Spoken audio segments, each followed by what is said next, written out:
Say it. No, I'm just going to sit here. Come on, it's live. No, I'm good. Welcome to Homesteadhow. Welcome to the world famous Montello Theater. Hey, if you guys can hear us okay, we got a special mic set up and we're in the theater. Please tell us in the comments if you can hear us okay. Right, Jen? That's right. Susan Hampton said, I was going to say, hey, Susan. Congratulations, Carrie and Jen, on your successful movie theater. Lots of hard work, but probably fun at times with many perks and benefits. Yeah, absolutely. Well, we're going to get into that in today's video for sure. While people are jumping on here. Hey, there's Aunt Debbie. Hi, Aunt Debbie. See you tomorrow. What are you guys doing tomorrow? We are going to a craft fair together. I can't wait. It might be a bad idea, though, right, Aunt Debbie? Last time we went, I got this huge sign. But that'll be fun. So Jen and I are at the world famous Montello Theater.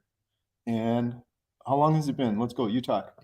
So tomorrow will be a year that we've been showing movies. We've been open since August 16th. But, sorry, reading the comments. But we will be open a year tomorrow. So it's pretty exciting. And probably the worst time Carrie could do a live stream is on Saturday. No, that'll be fine. I think it's going to be pretty slow. When we reopened the theater precisely 1 year ago, we had a huge turnout. The theater was closed for 2 years due to COVID. So a lot of people were excited to come back to the theater. And we'll talk about how the whole year went. I have a feeling this weekend's going to be a little slow, though, just because we're doing a throwback Tom Hanks weekend movie. And this time of year for every single theater across the country is literally the slowest time of year. I think it's the slowest weekend of the year because kids are going back to school and there's not a lot of movies out. So we don't know what's going to happen. Maybe it'll be really busy. Maybe it won't be. It might be. I don't know. Who doesn't want to see Tom Hanks?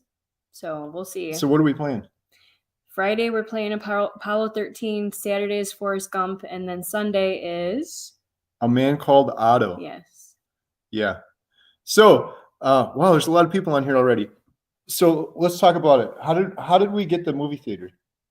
So about 7 years ago. Well, we lived here 8 years. 7 years ago, we came to a movie. What was the movie? Do you remember? I don't remember the first one. We took our kids here, and we sat right back there. They wanted to see a movie here, and Alyssa said, "I want that movie theater. We need to own it." And being business people, we never really thought of it, but it kind of just fell in our laps. We became really good friends with the owners, and we kind of threw down them saying, if you ever want to sell the place, hey, we're interested in buying it. And she did. So it's kind of how it went, and how fast a year blew by. I can't even believe it. All the stuff that we've done. That's part of the thing that we want to do today is kind of show you some stuff around here, what we were able to accomplish and do. Right. So 7 years ago, as Jen said, we sat back there, and it was the first time coming to this theater. And I was cynical, as I always am, because I'm like, this is going to be a junky little theater. There's just one screen. We can't even pick what movie we want to watch. And these seats we're in right now, these are very comfortable seats. Yeah. When we came here 7 years ago, what did we sit on, Jen? Wooden seats. They were absolute wooden. There was 200 of them, and we can show you guys if you want to see a little tour. We can take you around on my phone and show you some stuff. But in the back corner, back there, and back there, we have a couple of the original wooden seats that go way back. But what do we call those? Owner seats. The previous owners, we've become good friends with them. Several of them. Yes. The previous owner before us is amazing. She's a wonderful person. She's come in a couple of times. She sits in the wood owner seats, which are way back in the corner. And then the previous owner before her, and then one before him, I think, also came in. Yep. But anyways, we came in, watched a movie, and I was like, we love movies. Jen and I have been we've been together since we're 14. Oh. What did we do when we were 14? Movies. What did we do when we were 15? Movies. 16? Movies. Should I keep going until I get to 43? Shh, don't say how old we are. We always go to movies. We've always loved movies. When we came to this theater, I was like cynical. It's going to be a junky theater. We fell in love with it. There's some charm to it. It's like it's an old school theater. This building where we're sitting in this room right now, thousands of stories were told in this very room, going back to before Lincoln was president. Wrap your brain around that. I still can't. The screen is behind us. We'll show you that in a minute. But Jen and I are looking up at the huge screen right now. I don't want to move everything around. The screen is on a stage. The stage was where they did plays. And this is called an opera house, but it was never really, there's no opera that was actually sung. So the floor that we're sitting on is the original floor from the 1800s. It's a wooden floor, and they had wrestling matches on here. They played basketball. They did roller skating. My goodness, I can only imagine that. So yeah, the screen is there.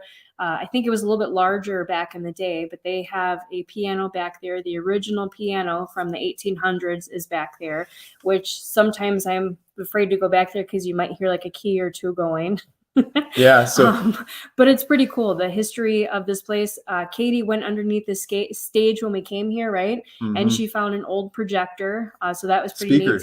Oh, the speaker. Sorry. She found old speakers. The speaker. So those are downstairs in the basement area for the history. And they still work. Yeah. And then there was another projector that they previously used too that we found. So that's pretty neat to have down there.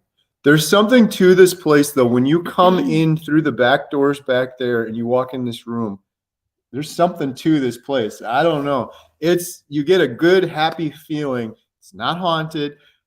If you guys watch my videos, every time I walk in, I say hello. And that was because the first time we ever did this, the owner was moving stuff in and out. And I didn't know if she was in here. So I said, hello. And I swear we heard something say hello back. The girls are like, I think that was outside. But that was the only weird thing that's ever happened here. That's pretty cool. No. I walk around here in the dark and everything. Yes, I do too. If there is something here, it's friendly. I believe in that totally. But his dad's name is Carrie. So his dad and his Aunt Debbie that's watching right now, they came here when we first opened, and his dad, Carrie, said, where's Carrie? And I said, well, I think he's upstairs. Senior, junior. Yeah, I think he's upstairs in the projector room. Well, I went upstairs, and well, not all the way upstairs. I went by the steps, and I called him, and I swear in his voice, he said, I'm up here. About 5 minutes later, we still couldn't find him. He came from next door. So he wasn't upstairs. Something yelled to me. You believe it or not, I don't know, but it was definitely. I don't believe it. And in the basement. All right, let's go. Come on. In the basement, there was something. And Lily feels it too. So it's kind of neat. Well, you started it. So. I said hello. We heard something back. But my point wasn't that I think there's ghosts here. My point was just. You come in here and you get like there's an energy or something in the building. I don't want to sound like some new age stuff, but you come in this building and it just feels good. It feels good. It's happy memories. It's happy thoughts. It was amazing because the place was shut down for 2 years during COVID. The previous owner had to shut down because of COVID. She ran the place for 20 years. She's an amazing person. She's so wonderful. But sadly, they had to close down, and it's very expensive to reopen it. And a couple of years ago, Jen and I started our dog kennel on our property. We built a 4-run dog kennel. It's off-grid. It's solar-powered. We did it to support our homestead, and I wanted to advertise it. And the other theater, about a half an hour from here, they have on-screen business ads. So I came into the movie one time, and I said to the owner, I was like, you should do those ads on the screen. You charge so cheap for your movies. Her tickets were $5. Somebody was just, I'm reading the comments as they go. Somebody actually just asked, how much do you charge? Because in Germany, I think it said about $11. 11 to 16. 11 to 16. So we didn't change it for the year we've been here. It's $5. It's how it's been the last couple of years. So we've kept it at $5, which has been really hard to do. We'll talk about that more in a second. But the previous owner did as well, and you can't make any money running a movie theater, $5 tickets.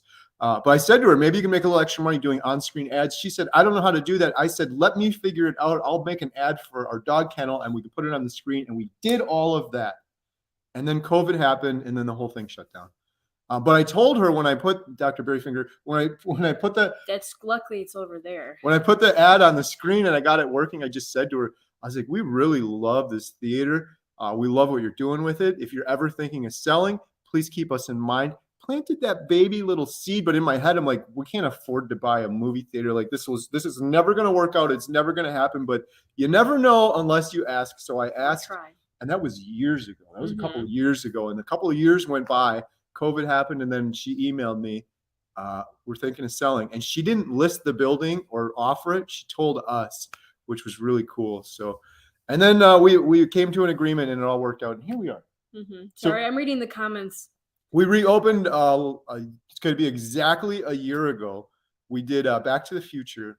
1, 2, and 3. And I found this really cool guy that had a replica DeLorean. This was precisely 1 year ago. We had a DeLorean parked out front. Huge turnout. Everyone in the town, the city was so excited. Tell them the little story about what we had to do after we took over the theater. We had to go to was it town hall? Oh, that was scary. Yeah. So our little town, to open anything, to reopen anything, you had to go there. And there was so many people sitting there, and they were like opening Airbnbs and stuff or rental units. Trying to. Well, yeah, trying to, new businesses.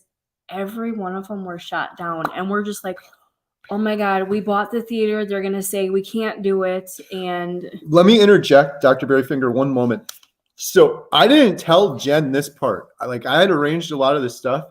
We bought the theater not knowing if we'd be able to reopen it. We had to get like this conditional use permit or something. We had to go in front of City Hall and get votes.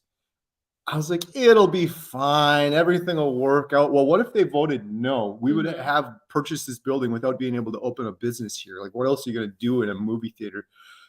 I told her that as we were getting there, but I'm like, it'll be fine. And then it's just like she said, we were the last ones to go up at City Hall and give our little pitch, but it was all these other businesses, and every one of them got shut down. No, not doing it. And the first one was an Airbnb, and I was like, oh, that's cool because we have an Airbnb. They're going to be fine. No, they were not having it. There were also people there that lived around the area. They were like, nope, you can't have it. Nope, I don't want anybody coming. And I'm like, it's kind of what we're doing here. So, right. So, let's read the comments. So, okay, you don't have to keep saying. So, sorry, I'm new at this, guys. I can't help it. You just click on it if you want it to appear up there. We'll read some. So, if you guys have questions, leave them in the sidebar. So, what happened? We went in front of City Hall. We were the last ones. We gave them our little pitch. Yep. What happened? Obviously, we're here right now running the movie theater, but what happened? Well, obviously they said yes, but they all just started clapping. Everyone stood up and started clapping. Everybody started clapping. The people that were in there that got shot down, the City Hall people, everybody, they were so excited that we were taking over. And the mayor was there too, and he's been amazing and very helpful to get things back open. But he even said something like, this is the weirdest thing. We've never had people applause before, but people were so fired up. Everyone loves this building. Like I said, it goes back to 1859. So you got senior citizens coming here. You got people in their 60s coming here, 50s coming here that have been coming here since they were a child. And they were driving past this building every day with the closed sign out there, not being able to come in. So people were fired up when we reopened, and that was really special and amazing. We were little celebrities for that week. We would go into the gas station, and what would happen? Well, they would say, hey, thanks for opening. I know who you are. You're the movie theater people. Yeah. They still do that. I've met so many wonderful people through this theater than I have my whole life. They can come in, they can talk to you, they remember your face. It's like with Carrie on YouTube, everybody knows him. But it's kind of neat when you walk somewhere and they're like, hey, you're the movie owner. And I'm like, yep. So we've made a lot of really cool friends. That's been an added benefit I didn't think about, all of the cool people that we met. Aunt Debbie's asking, why don't I see all the replies? Because you're on Facebook, Aunt Debbie, and we're on YouTube. Go on YouTube and you'll see everything. Get off of Facebook. The other thing, too, was when we first took over the theater a year ago, I've been doing YouTube. Jen and I have been doing YouTube for 7-8 years now. Of course, I did a YouTube video. We bought a movie theater. We were reopening it. And we did that video, so a lot of people in town saw that, too. So our channel kind of started getting some more momentum. Then a lot of people were enjoying the movie theater videos. I've done a lot of movie theater videos. If you guys are new here, a lot of you are here because of the carnivore stuff. I usually do that on Tuesday, but every Thursday we do a movie theater video or a homestead video or a family vlog, one of the three, depending on what we're interested in. And a lot of them have been on the movie theater. We've got a playlist. I've had people say, we want more movie theater videos. We'll try to do more. If you like them, you got to tell me. I do a carnivore video. I get 10,000 comments. Give me more, give me more, give me more. I do a homesteading video. Sometimes I get crickets or 2 comments. I was like, oh, people must not want to see the homesteading stuff. I'm interested in it. But right. So tell them, Jen, about all of the crazy amounts of money we've made running the theater for a year and how we're loaded and rich right now. I'd like to see some of that. So we knew going into the theater, you don't go into the movie theater business, especially a small town single screen theater, to make money. In fact, we have made, I shouldn't say that. The movie theater is profitable. The movie theater is doing awesome, but we haven't taken a penny for ourselves. Or our girls either. So yeah, the girls are working on tips and they get a little cash from dad here on the side every now and then. But Emma actually left us because Traitor. she wasn't making She moved anything, on. so she quit here. She's got a job with her friend. We Yes. haven't taken a penny from the building. This is, as I said, it goes back to 1859. This building needs a ton of maintenance, and it was sitting for 2 years. So we put all the money we could back into the building. But also our biggest thing when we took over, we pledged this, we said it to the town, and we've stuck to our promises. We want to keep the tickets at $5 a ticket. That's half the average in the United States. The average ticket price in the United States is $9.50. Every ticket at Montello Theater is $5, whether you're a senior citizen or a kid, whether you come early at 4 o'clock or 7 o'clock, they're all $5. And we have a lot of seniors that come in and a lot of families that come in, and we want to keep it family friendly. This is a passion project. We didn't do this to make money. Right. So a lot of the money, I'm so happy with what we did over the course of this year. That was a lot. We did a lot. What did we do, Jen? That's okay. What was the first thing we did? What was the first thing we did? Worked on the basement. Yeah, well, Jen and I, one of the first things we did, you love history. Yeah. I love history. We went to the Wisconsin Historic Society for hours, and we scoured through old news. It was fun. It was, but it was hard. We also got a lot of information. We have to give a shout out to him too. Tom Freitag and Kathleen McGuinn. Thank you. A lot of people were giving us stuff. The old owners that were here. Yes. They gave us a booklet of stuff, so that's how Carrie made his first book. You have to start working on the second one. So that was the Sevium family, the Robinsons, the Andersons. They gave us a lot of great information. So the first thing we did before we reopened, Jen and I went to Wisconsin Historic Society, spent 8 hours, found all of these. Hey, family, brother Mike. Got to say hi to Mike real quick. We found all of the old newspaper articles, anything mentioning Montello Theater, or this was formerly Dodge's Opera House, and we printed them all out, and we made a free museum exhibit downstairs below the theater where the bathrooms are. It's really cool down there. One of the biggest things that I think you found this one, Jen, was a newspaper article about when Frank Dodge purchased an upright conservatory piano in the 1890s. And it's the very piano that's sitting right behind the screen right now. It's the same piano. It played for all these stage shows and then for thousands of silent movies. It sat out right next to me over here, and someone played for the silent movies, and we still have that piano here. But that was the first thing we did, was we found all that history. Then, like in terms of the money, we put all the money back into the building. We put new carpet in the lobby, and we put new flooring behind the concession area. We put a new roof on the front of the building and fixed a bunch of leaky parts of the roof. Leaking behind the stage. Screen. That was a big one. Cleaned all the carpet, painted. The side of the theater. Carrie and Emma did that. It was like crumbling, like they put something over it. But you see the actual brick from the 1800s, which was really neat. The old school brick, it was becoming exposed, which it would have looked cool if they kept the brick from the get-go. But in the 70s, they covered it. It's so old that they couldn't really preserve it. And there was big patches where you would look at the side of the building and you'd see brick, and that was driving me nuts. That was one of the later projects Emma and I got done. So. What was that? Somebody's calling me. Oh. Hey, Vicky. I'm seeing. Hi, Vicky. I saw her say, I'm sorry, guys. Shout out. Wackold's Family Farm. We got to give them one more shout out. Our good friends and neighbors. We did a YouTube video with them a couple Thursdays ago. Get a lot of our grass-fed beef from the Wackold's Family Farm right here in Montello down the road. And speaking of supporting the movie theater, huge shout out to Vicky and Aaron, because they're going to be advertising their farm on the big screen, which is the other big thing that Jen and I have been working on. So like from a business perspective, I'm really happy with what we were able to do with the theater. You guys check out Wackold's Family Farm too. Huge shout out to them. I've been shouting them out forever. We did a video with them, but if you Google Wackold's Family Farm, I can leave a link down below too. They're the greatest. They're just awesome. That was one of the big things we did when we took over the theater, is we need to make this sustainable long-term, because selling $5 movie tickets, it's got to be a profitable business. We want it to go on for generations. We want people to be able to come in here. We want senior citizens to be able to come in here and pay $5 a ticket and not get ripped off. I hate those big warehouse movie theaters. They're killing the industry when you go there and you take your family of 6, like we have, and you end up spending like $150, $150. And that's just on the tickets. That's not even all the concessions. Concessions. Our concessions too are the cheapest in the state. There is another place It's like 5 times more than us. Yes. Our small popcorn is $2. And for the carnivores watching, I know there's many. We now have pork rinds, which are carnivore friendly. Beef and sticks. for a couple months now, we've been selling grass-fed beef sticks. We Yep. have a whole counter cabinet full of them, and a lot of people have been buying them. So I've been happy with that. But anyways, in order to support all of that and keep the prices down, we're like, how can we run this business? What can we do better? What can we do differently? What can we improve on? And so we treat this business like multiple businesses. You sell tickets, that's one business. You sell concessions, that's 2 businesses.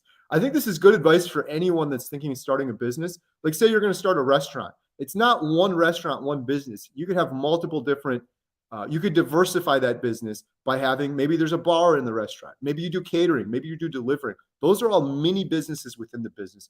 That's what Jen and I did here. Mm-hmm. You got ticket sales, you got concessions. That's 2 businesses. We also have a concession window, and we're on a very busy road here in Montello. People will come up during the movie and they'll buy concessions from our window.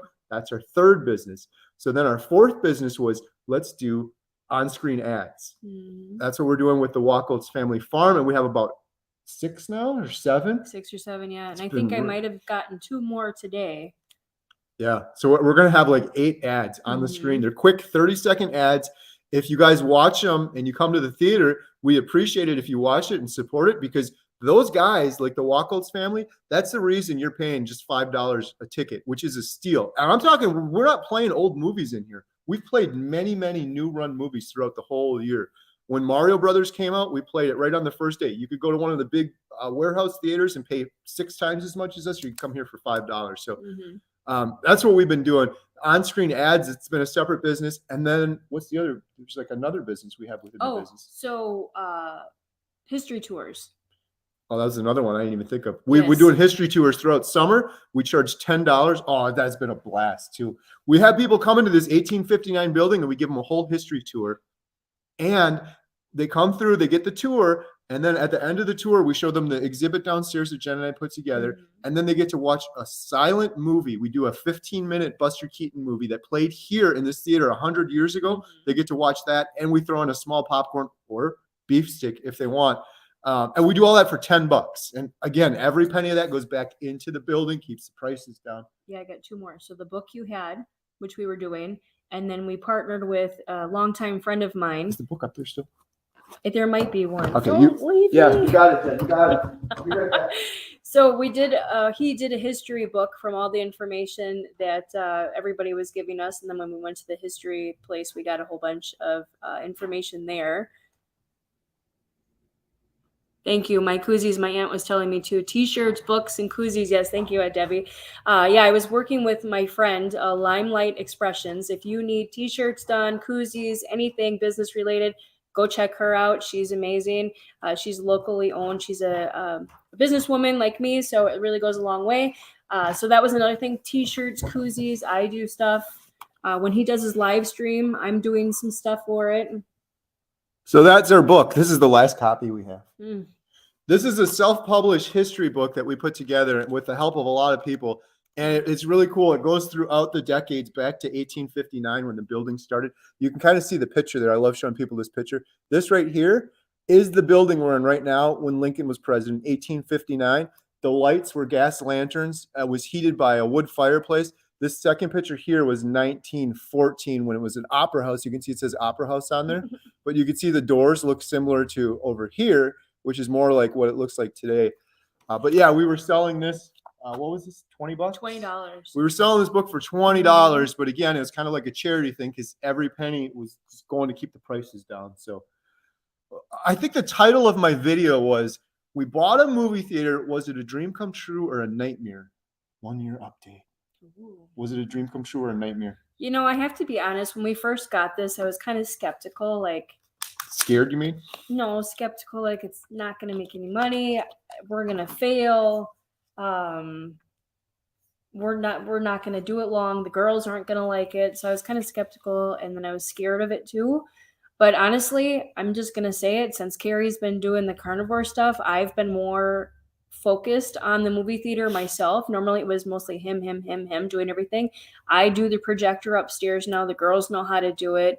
I was doing the history tours myself. I do the concession by myself when the girls, like, they want to go home or something, and Carrie's downstairs doing a live stream. So I have become very fond of this place. So it has really grown on me. Like, when I'm here alone, I love being here alone because I can just blast my music really loud. Oh, it And sounds so good too. it in here. sounds great. And my favorite band, so Seven Dust, I can just listen to it so loud in here, and I can have my own little concert.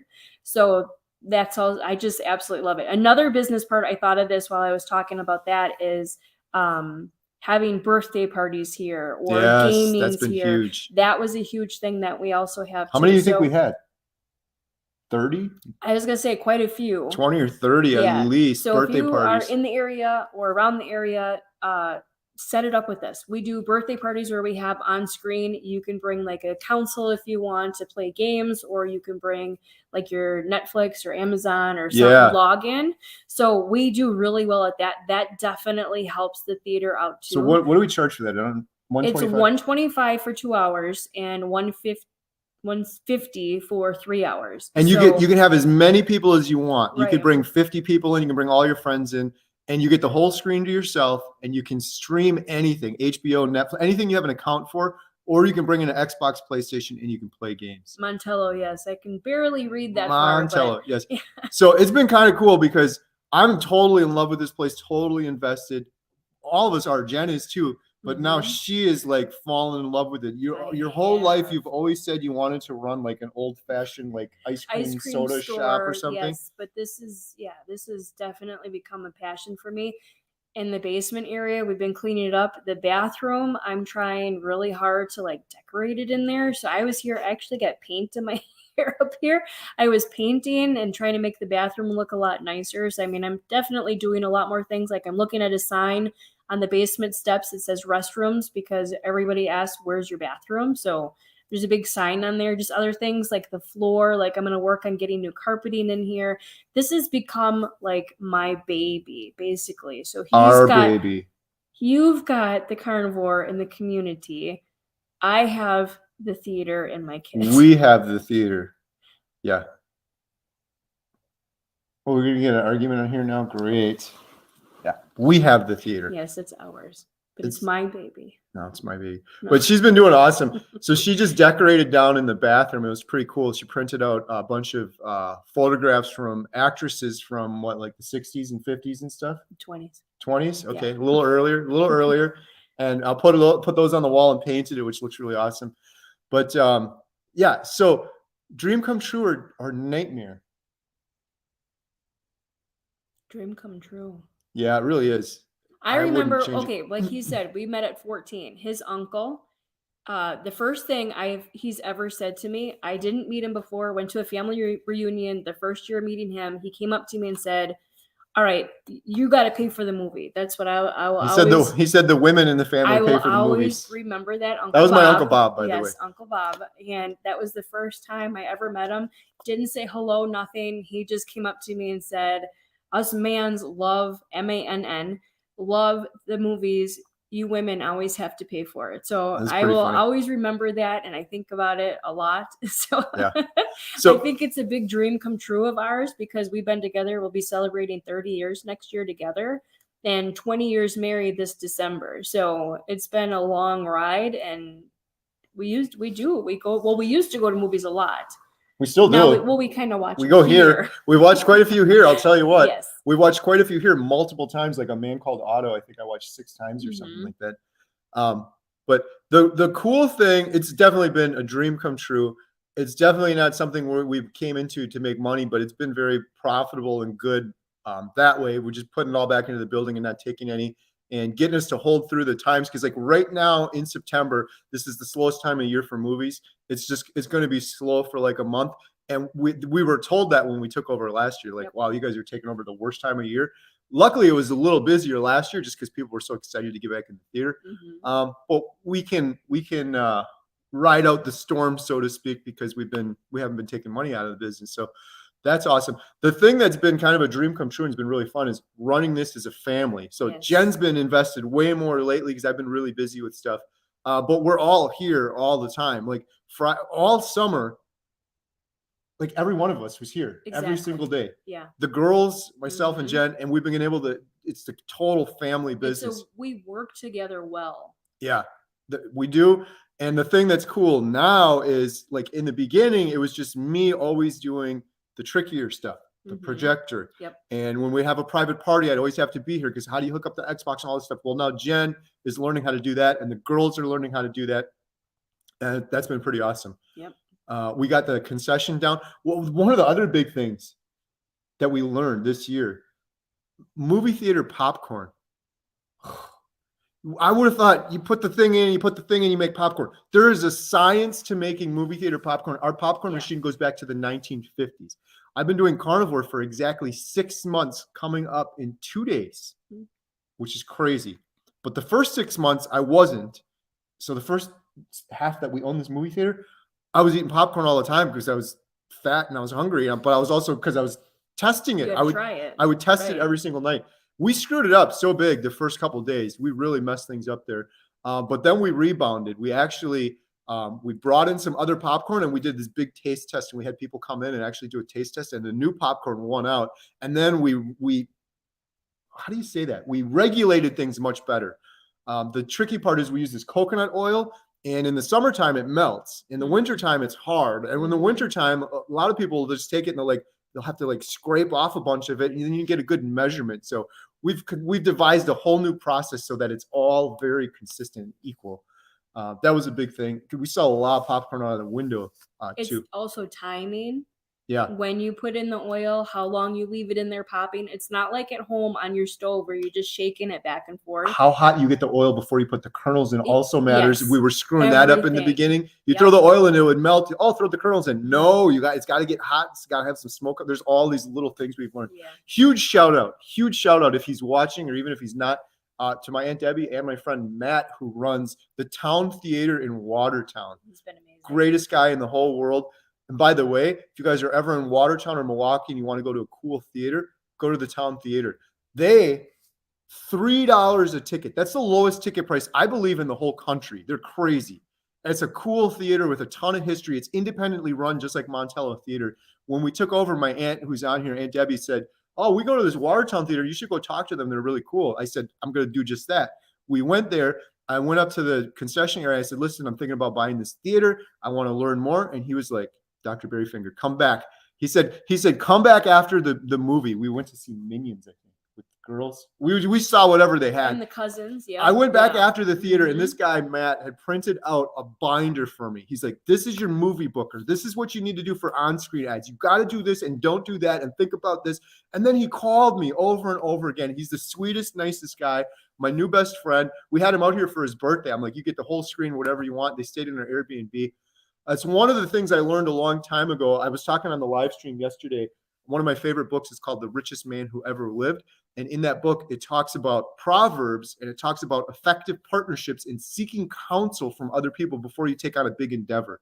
And so I've always done that. And that was kind of my thought with Matt, but now he's turned into a really good friend. Just a great guy. But if you're ever in Milwaukee or Watertown, $3. I'm not talking like, "Oh, these are old movies." No, he's playing the newest movies. You could go to AMC and spend $25. You can go there and pay $3. You're going to see the same movie right when it comes out. He's got them all. So coolest guy in the world. But yeah, we're going to take a bunch of questions in a second. What else we got to say? It's been awesome. It's been a dream come true. It's not something you get in to make money. Another thing that we learned that's always so interesting is how much money do we make off of a ticket, Jen? The $5 that we sell? 20%. That's a little more than that. It depends on the movie. People don't always know this. $5 for a ticket. Sometimes we're lucky if we get $2 off of that. Yeah. A lot of times it's actually less than that. Maybe we get $1.50 from that. Almost all of that ticket money goes to the studios. That's the case for a lot of theaters, but if you're one of these big guys, like one of these big warehouse theaters, they get special deals and pricing, I'm sure. But there's no money there's not a lot of money there. That's why concessions are so concessions. Yeah. Like the big box places, they have more expensive stuff, but we try to keep ours down. We always go, we have to preview movies at the big box or other places. And it's still, I know it's going to be more expensive there, but it blows my mind. We did that video when we went to AMC and we got their thing, and it was like $22 for their combo. Yeah. And our similar combo, we charge $8 for. And we give out more popcorn than they do, and the soda's larger. And it's like, and Wait. Wait, are you gonna say what I was gonna say? Emma? She tasted the popcorn, and what did she say? I don't remember. It was stale. It was. Good. We paid $22. I'm like, well, okay, this is a complete rip off. Just punch me in the face and take my money. But at least we're gonna get some good popcorn. It was old, stale popcorn. So I will say one thing really quickly. Since owning this theater, every single night, if we have any leftovers, we give it away at the end of the night to either people that have watched the movie, or we give it across the street to Quick Trip, and we get rid of every single piece. We never reuse our popcorn, which is huge. And the other thing I thought he was going to say was, when we were at the movie theater, Emma was doing just a water. She wouldn't drink soda. So she wanted just a cup of water. So she went to the thing and said, can I just have a cup for water? They wouldn't give her a cup. So she had, I think it was $8 that she had to purchase for a cup of water. She had to pay. It wasn't even a bottle. It was a cup. So she could fill it with What do we water. charge for these here, Jim? $1.50, but that is spring water. That is good, really good water. And it's cold. That's probably one of the more expensive things too. So yes. So yeah. So anyways, we're basically we're running this as a passion project. We're not in it to make a whole bunch of money. Our goal is to keep it sustainable. We're falling in love with so many people. We have a senior. I don't know if she's watching this now. I hope she is. Loretta. She's amazing. 87? Something like that. I always got to You second guess said it. that she was coming. I always have to second guess that she's 87 because she doesn't look it, but she's been coming here since she was a child, and she sits over in the wood seats back there. When she comes in, it's just great, and she's coming for so many movies, and we want to keep the prices fair. We got lots of seniors coming in and families coming in, and who can afford to spend $200 to go to a movie or $100 to go to a movie, and it's not sustainable to do that. So we're going to keep doing it. We did it for a whole year, and it's been successful for us, and so So you keep asking me, how do you like it? I absolutely love it. It was one of the most stressful things in the world. Like, we're going to take over this movie theater after COVID, after it's been shut down for a couple of years, after a whole bunch of the studios, including HBO, said, no, we're not even going to release it in the theaters anymore. We're just going to show it on HBO. Like, there's everything against us, but I have no worries or no concerns about it anymore. This is something I learned over the last 6 months. We're going to keep this on homesteading and not do too much on carnivore because people get annoyed when I talk carnivore, but my brain game is way better now. Jen and the family and I, we are doing the absolute best job we can at the movie theater. We're leaving nothing on the table. If for some reason, God forbid, this turns into a big failure this year and everything fails, it's fine. We will pivot and we will be alive and we will have our health and everything will be fine. And I'm not going to be anxious or stressed about it because there's nothing I could do different. Now, if I was just sitting here and leaning up against the wall and putting in the bare minimum and not doing the job and not doing the on-screen ads like we have, and not doing the private birthday parties and not giving it everything we have, then I should rightfully be anxious or worried about it because if it would fail, it's my own darn fault. So, but I don't think it's going to. I think we're going to be around for a long time. We intend to. Yeah, and we talked about passing it down to the kids too, because we want to keep it for a long time and keep the thing going. We're always, like, the previous owner was scared to just sell it to anybody because you don't know who's going to come in. She knew that we were passionate. She knew that we would keep it going the way that she had it going. So I think she saw that in us. Oh yeah. So I told her that we're going to try to do everything. I told her that when I took it over, I'm like, you've run this place for 20 years amazingly.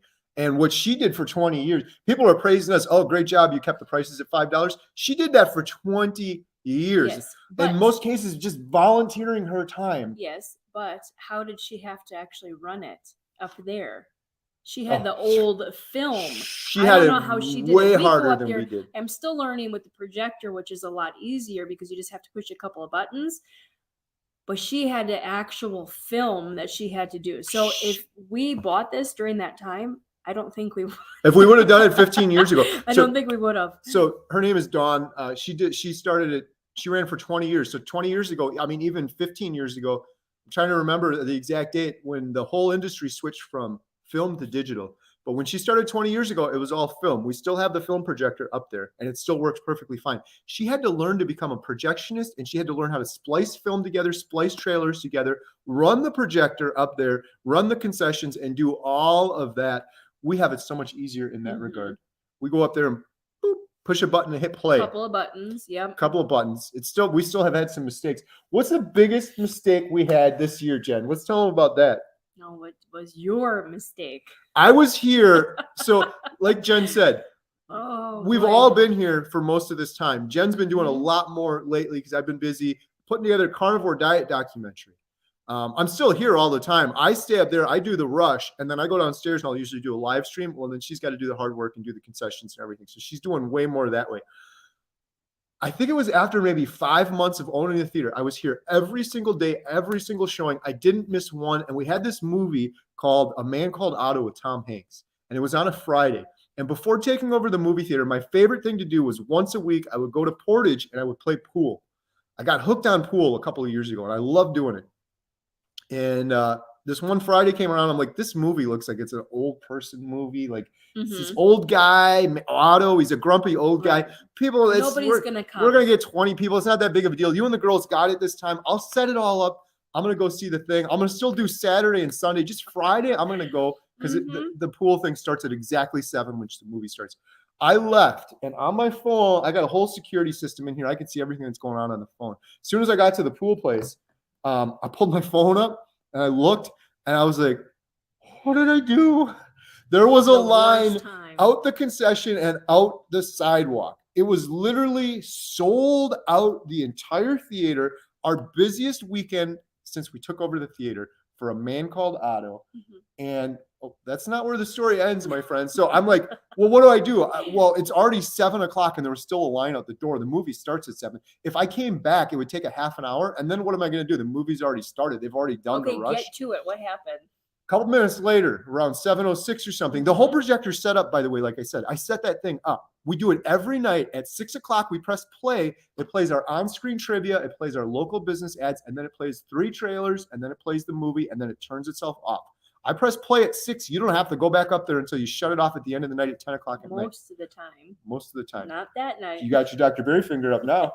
Not that night. Not that night. So 5 o'clock, Jen calls me. Every single seat in the house behind us is sold. Completely sold out. It's right around 7 o'clock. All the lights turn off automatically. I set all those up on a timer. That's another thing we did too, by the way, in the theater. Everything in this theater is smart lights, smart timers, LED, low energy efficient, brought the electric bill down. That helped big time. Yep. Get to the point. Tell me to get to the point. Get to the point. Get to the point. 7:05, 7:04, whatever. She calls me. All the lights turned off. The projector turned itself off, and everyone was sitting here like this, like crickets in the dark. The projector turned itself off. She, like I said, I was the projector guy. She didn't know anything about the projector. I never even went up there because the upstairs is it's a wooden ladder that goes straight up. So if she went up there, let me say this. When we bought if she went up there, I didn't go up there. If she were to have gone up there at that point, you wouldn't have known what the projector was. No. You'd have been like, is this it? What is this thing? This one up against the wall? I wouldn't know. She was clueless. Computer, so I have no idea what I was looking for. So thankfully, a really good friend of ours helped me upstairs too. So I had Alyssa. I had my friend Stacy. Thank you, Stacy, if you're watching. I had to talk them through how to turn when the projector goes off. It takes like 10, 15 minutes to turn it back on. We have a little window up there so you can shout down from the projector room. Thankfully, everyone in Montello is awesome. They were great. They were singing happy birthday. They were singing 101 bottles of beer on the wall. Some of them were yelling at me because it went off. And then I had to scream from the window up there, I'm so sorry. My husband just left me. And they thought it was funny. They're like, oh, we're so sorry. I'm like, no, he went to pool. And then they were yelling at him because he left to go to pool. He does whatever he wants. I'm constantly coming and going. I've literally never missed a movie. That was the one time I missed it. Yes. It happened to sell out, and the projector decided to turn itself up. Why did it turn itself off? Because you said it wrong. It was my fault. Yes. So real quick, on the projector, when you get a new movie, they're all different times. And there's this little timestamp function in the computer of the projector. You can set it to calculate when the movie ends, and then it'll tell the projector, okay, after the movie ends, wait a couple minutes and then turn the projector off. And it shuts it down. And it's really nice because after the movie's over, we'll clean up down here and you just go up there and the projector's off and you just throw a switch. Otherwise, you have to hit shutdown. You have to stand up there for 15 minutes. I did all of that. But the little marker that calculates the time, I accidentally left it on 0. We learned our lesson. So as soon as all of the on-screen ads and trivia played, as soon as it was time to play the movie, the projector said, oh, look, we're at 0. And turn the projector off, and everything went off. The lights were off. Everything black. You got it back up and running 10, 15 minutes later, and it worked. Everybody was clapping. They were so sweet. They were so understanding. And then at the end of the movie, they were all giving me high fives and pats on the back because we were able to figure it out. So the community here are so amazing. Everyone here is amazing. I'm not just saying that. Like, we're like, this is cool. We're going to run a movie theater. This is going to be great. The community, the friendships we've made with people have been awesome. And just to add to that story, Man Called Otto, I didn't leave again for months after that because the day after it sold out again, and you had to turn people away. You had to walk outside and say, I'm sorry, there's no seats left. Yep. And then it sold out again. And then we did it the next weekend. And I think it sold out. That one sold out too. I think it was crazy. 2.5 weeks it was sold out because I think the last day there wasn't a full house. But I think it was 2.5 weeks. It was completely sold. We're such rookies. We're like 45 minutes into this. We should have said this already. This weekend, we're playing A Man Called Otto again. This weekend, you kind of mentioned it. Friday, we're playing Apollo 13, which is an excellent movie. I know a lot of you have seen it already. It's totally rewatchable. Forrest Gump on Saturday and A Man Called Otto on Sunday. It's our 1-year anniversary. Tickets are just $5. We're giving away prizes, popcorn, beef sticks, gift cards, posters. Yep. We're giving away a whole movie projector. So come on out to Montello Theater. If you come any one of those 3 days, you can win a whole bunch of stuff. It's going to be a lot of fun. Share it too. We're on Facebook. And I post all the videos and the movies and all that there. If you don't mind sharing it, get the word out about us. If you come from a different area and you want to do a history tour, we definitely do that. That helps support the theater as well. Yeah, someone said 80s movies would be cool too. We're always open to do throwbacks. 1 year ago, we did Back to the Future 1, 2, and 3. This year, we're like, how can we top that? Well, we couldn't top it. Back to the Future 1, 2, and 3 is awesome. Plus, we had the DeLorean out there. We were going to try to do Batman, a couple of Batman movies and get a Batmobile out there, but that wasn't going to happen. It's too hard to top it. But who doesn't love Tom Hanks? And A Man Called Otto sold out like crazy. And it's a totally great movie to rewatch. If you guys are watching this, you're like, I already saw A Man Called Otto. Come watch it again. I literally watched that movie probably 6 or 7 times. And there are little details you'll catch in there. A lot of people don't know Tom Hanks' son is who plays the younger version of Tom Hanks. Tom Hanks' wife did all of the music in that movie. Just like Montello Theater is a family business, that movie was a family business for the Hanks family. Mm-hmm. And they have their own production studio. And another movie we got coming up soon is also a Tom Hanks family movie. My Big Fat Greek Wedding 3. I believe that's his production company. Somebody asked that. Yes, we are playing that. So next weekend, we're actually playing that. So come on down. Yeah. So was the movie a dream come true or nightmare? It's been a dream come true. It's not like we're rolling in money and we're like, oh, great, everything. It's been a struggle and it's been hard, but I'm so thankful for it. I'm so blessed. I'm so happy we did it and we weren't too scared to do it because I tell this to people all the time. Close your eyes. Everyone watching right now, close your eyes. Close your eyes for a second. Okay, now open them up. Now you're 92 years old. God willing, if we live that long. And are you going to say, well, I'm glad I didn't take a little risk and open the movie theater up and I just took it easy and I played it easy and I just kind of rolled by in life? Or are you going to say, I'm glad that I tried? Even if it ends up failing, I'm glad at least I tried. Exactly. And now we can say we ran it for a year and it was amazing. Mm-hmm. Met so many cool people. Yeah. It's just been a blast. It's been a dream come true. The people we've met has been the best part of it for sure. We got so many regulars that come in. Mm-hmm. And we know their names. Initially we're like, well, that's just customer services to know people's names, but they become friends that you know their names. And some are so memorable, they come in over and over again. It's like, oh, there he is again. Right. Welcome back. Right. So yeah, it's been a dream come true for sure. What else? That was the highest high. We had Mario Brothers movie that sold out too. The crazy thing with Man Called Otto, I was talking to Dawn, the former owner. I believe she said they've sold out before, but I don't think they ever sold out 3 days in a row and then the following weekend. So that was crazy. I don't know if it was just the movie or it was probably a confluence of different things. I was also posting about that on YouTube, and we get a lot of people that come in that watch the YouTube channel that come to the theater that I think wouldn't have otherwise. So that's always a lot of fun. I love meeting all of you. If you come in, Jen does too. Mhm. I have people, if you come in earlier, our doors open an hour early. If you come in at 6 and it's slow, I'll just give you a free history tour. I'll show you around. I'll talk to you. I Mhm. love sharing the history of this building for sure. So yeah, if you guys got questions, I know there's a bunch in the sidebar. We'll have to start hitting them. You want to That's do them what I on was your kind of doing. I was looking at my phone here, trying to look at the questions and stuff. One thing I do want to say, it's not Homesteadhow related, but somebody was saying about Bill too. Like, say a prayer for Bill and his family. Yes. Definitely, Bill. I don't know if you're on here. I didn't get to look, but they are definitely can use some thoughts and prayers. If you've been following him and you've been watching his shorts, they are getting a lot of rain up there, and I'm really like worried about them and how they're going to deal with that. So if you want to talk more about it, but definitely go check him out and subscribe to him as well. He's amazing. I can't wait to go meet him in the summertime. So I'm sorry this isn't homestead or theater related, but I just wanted to there's a ton of people on here that love Bill though. bring that up. So I'm looking at my phone for comments. And real stuff quick too. on Bill, NOTT, Bill Knott, if you're not following him, from Alaska, killing it. He just hit day 50 on Carnivore. It's hard not to tear up a little bit when you hear his story. I was watching it yesterday and he's like, this is amazing. My inflammation's going away. My leg, he's like, my feet look like my regular feet for the first time. Right. So happy to hear that. But yeah, on the flip side, they are getting some massive rain up there and the water table is just weird. He's been there for 20 years and this has never happened. He sent me some video a couple of days ago. His basement, right under where he sits, there was 3 feet of water. They drained it all out. A couple minutes later, it's filling up again. And they're supposed to get a lot of rain. So we've been praying for them. We hope you guys will pray for them. And I'm confident it's going to all work out and be okay for him. It's so funny because I'm like, Bill, you wasted your prayers. When Emma and I went to visit him, he was praying because he's looking at the weather before we came. And it was just supposed to be nonstop rain. And so he's like, I'm going to pray that you guys get some good rain, because part of us going out there was filming the exterior of Alaska for this Carnivore Diet documentary.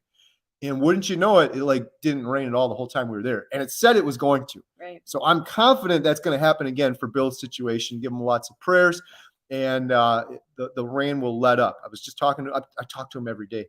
I love all of this aside. Again, it's kind of like the movie theater, this whole Carnivore Diet thing too.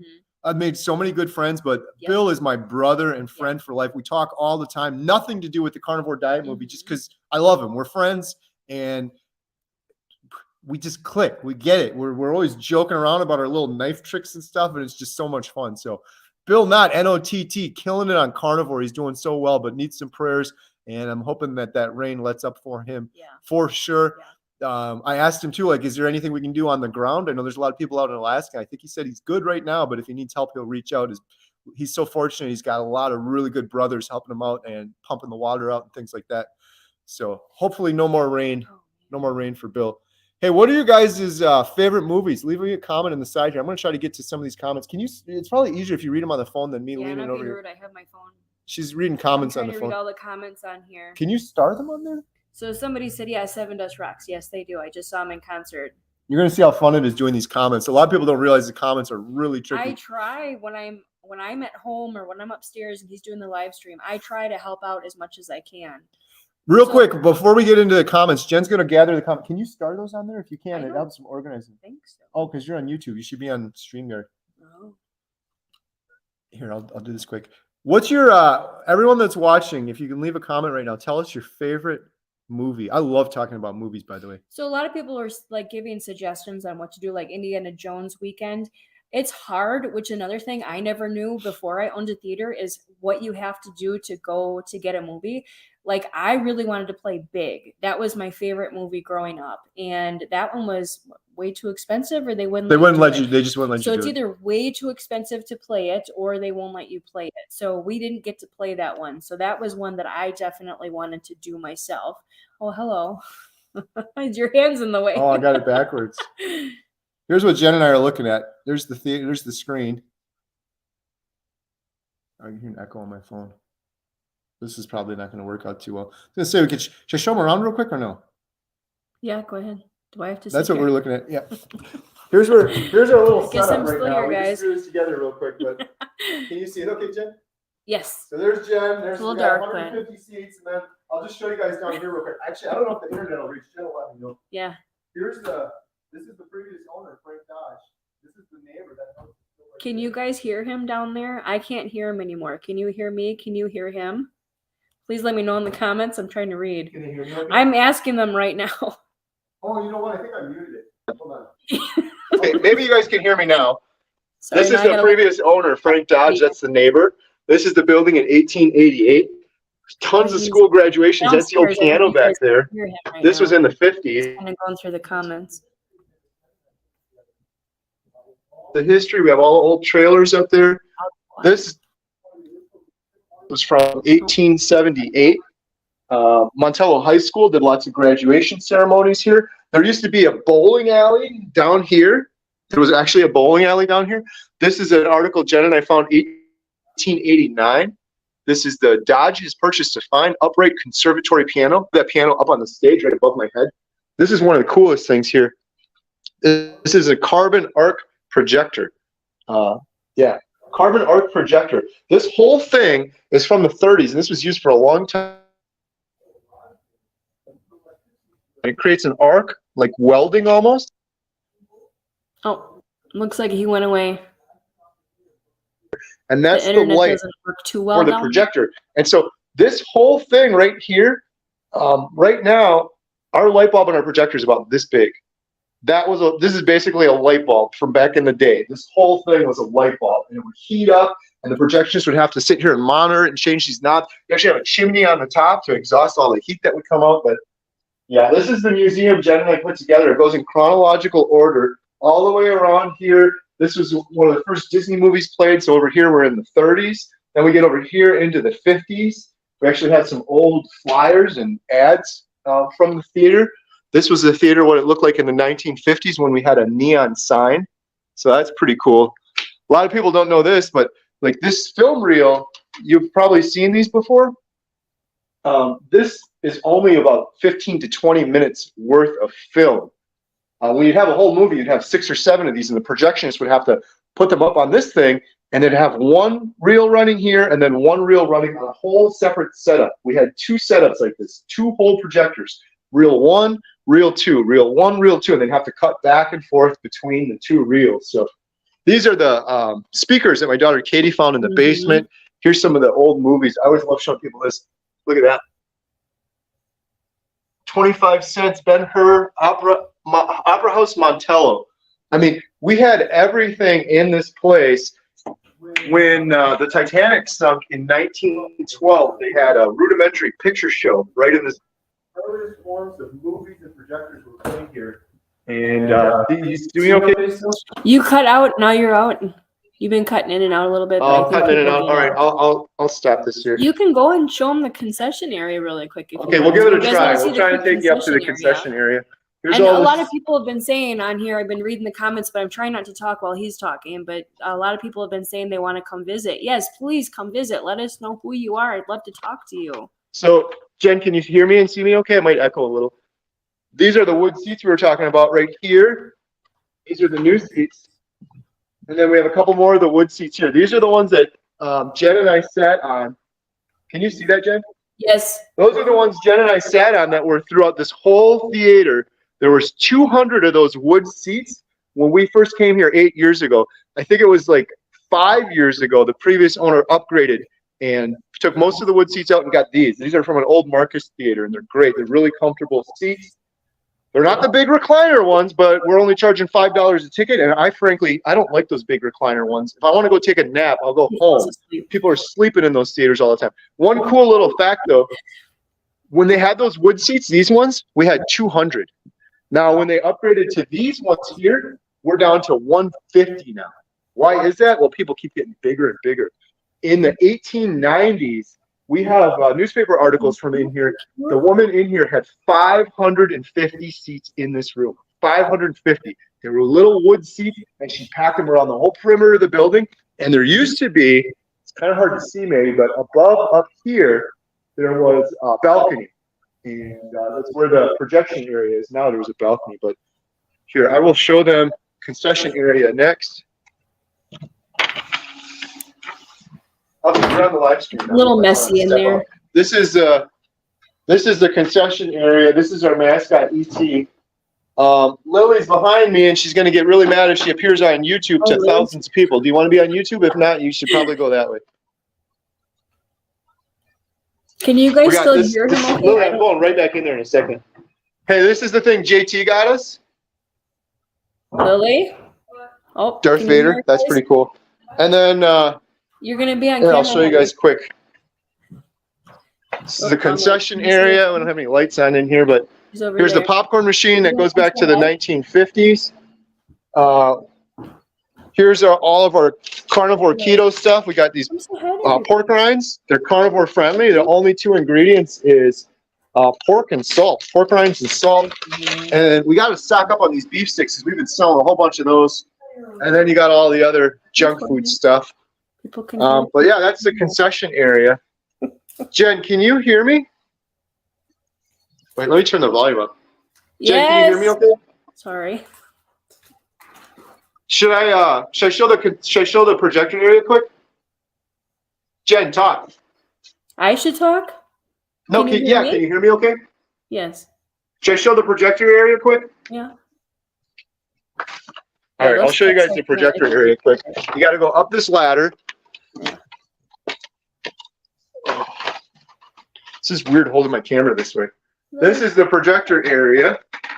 Yes. This is my favorite area in the whole building. So it's hard holding this phone. I'm not used to this. I'm a rookie.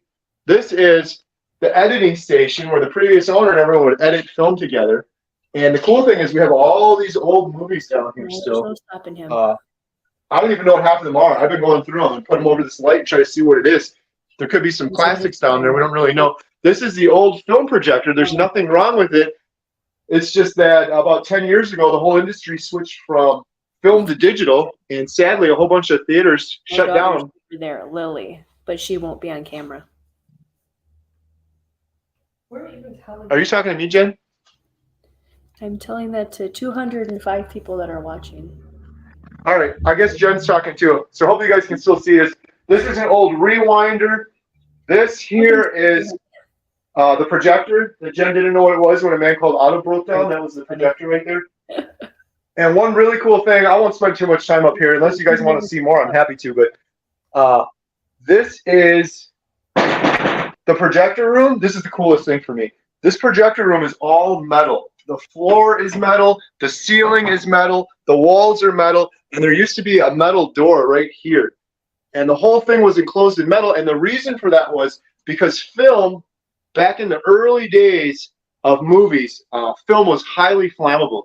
And you could light the film on fire, stick it in a bucket of water, and pull it back out, and it would still be on fire. It was that flammable. It was incredibly dangerous. And so the whole projector room is enclosed in metal. That was a common practice for all projector rooms. And when I was little, I used to think like, oh, you know what? It'd be so fun to be a projectionist. You could just sit there and watch movies all day. It was the worst job in the world. It was so incredibly hot up here. You're in a metal box. You're just swapping between these 15-minute reels of film. They're not just sitting up here. They would have to swap every 15 minutes. This one's done. Okay, now next one, now next one, now next one, now next one. And that's just with one screen. Imagine you had 6 screens. Then you have to go to the next show and do that one and that one and that one. So it was an incredibly hard job that went underappreciated. Most people are just sitting down there watching the movie, completely oblivious to everything that's going on up there in the projector room. So yeah, this is the projector room. I guess one other thing, Jen, is this too much, or should I show them one other thing here? You got to be quiet. Me? Yeah. Some people are saying you talk too much. Calm down, Carrie. Oh, it's really hard doing this on my phone. So the last thing I'll show you is this. That's our platter system. That's from the 80s. And you could take all those little reels I showed you and put them onto one big reel, and it saved the projectionist a whole bunch of time. So that was kind of a cool thing. So, hey Jen, why don't you click my thing and knock me off of here? So I don't know if I can get myself off. Oh wait. Oh. Hi guys, I'm back. I guess I'm looking at Lily. I wish she would come back here and say hello to you. She's just so beautiful. Come say hello, Lily. Yes. Yes, Carrie is very funny. He doesn't drink coffee, but this is how he is all the time. When you get him fired up with stuff, he just never stops. It's also so they said hi, Lily.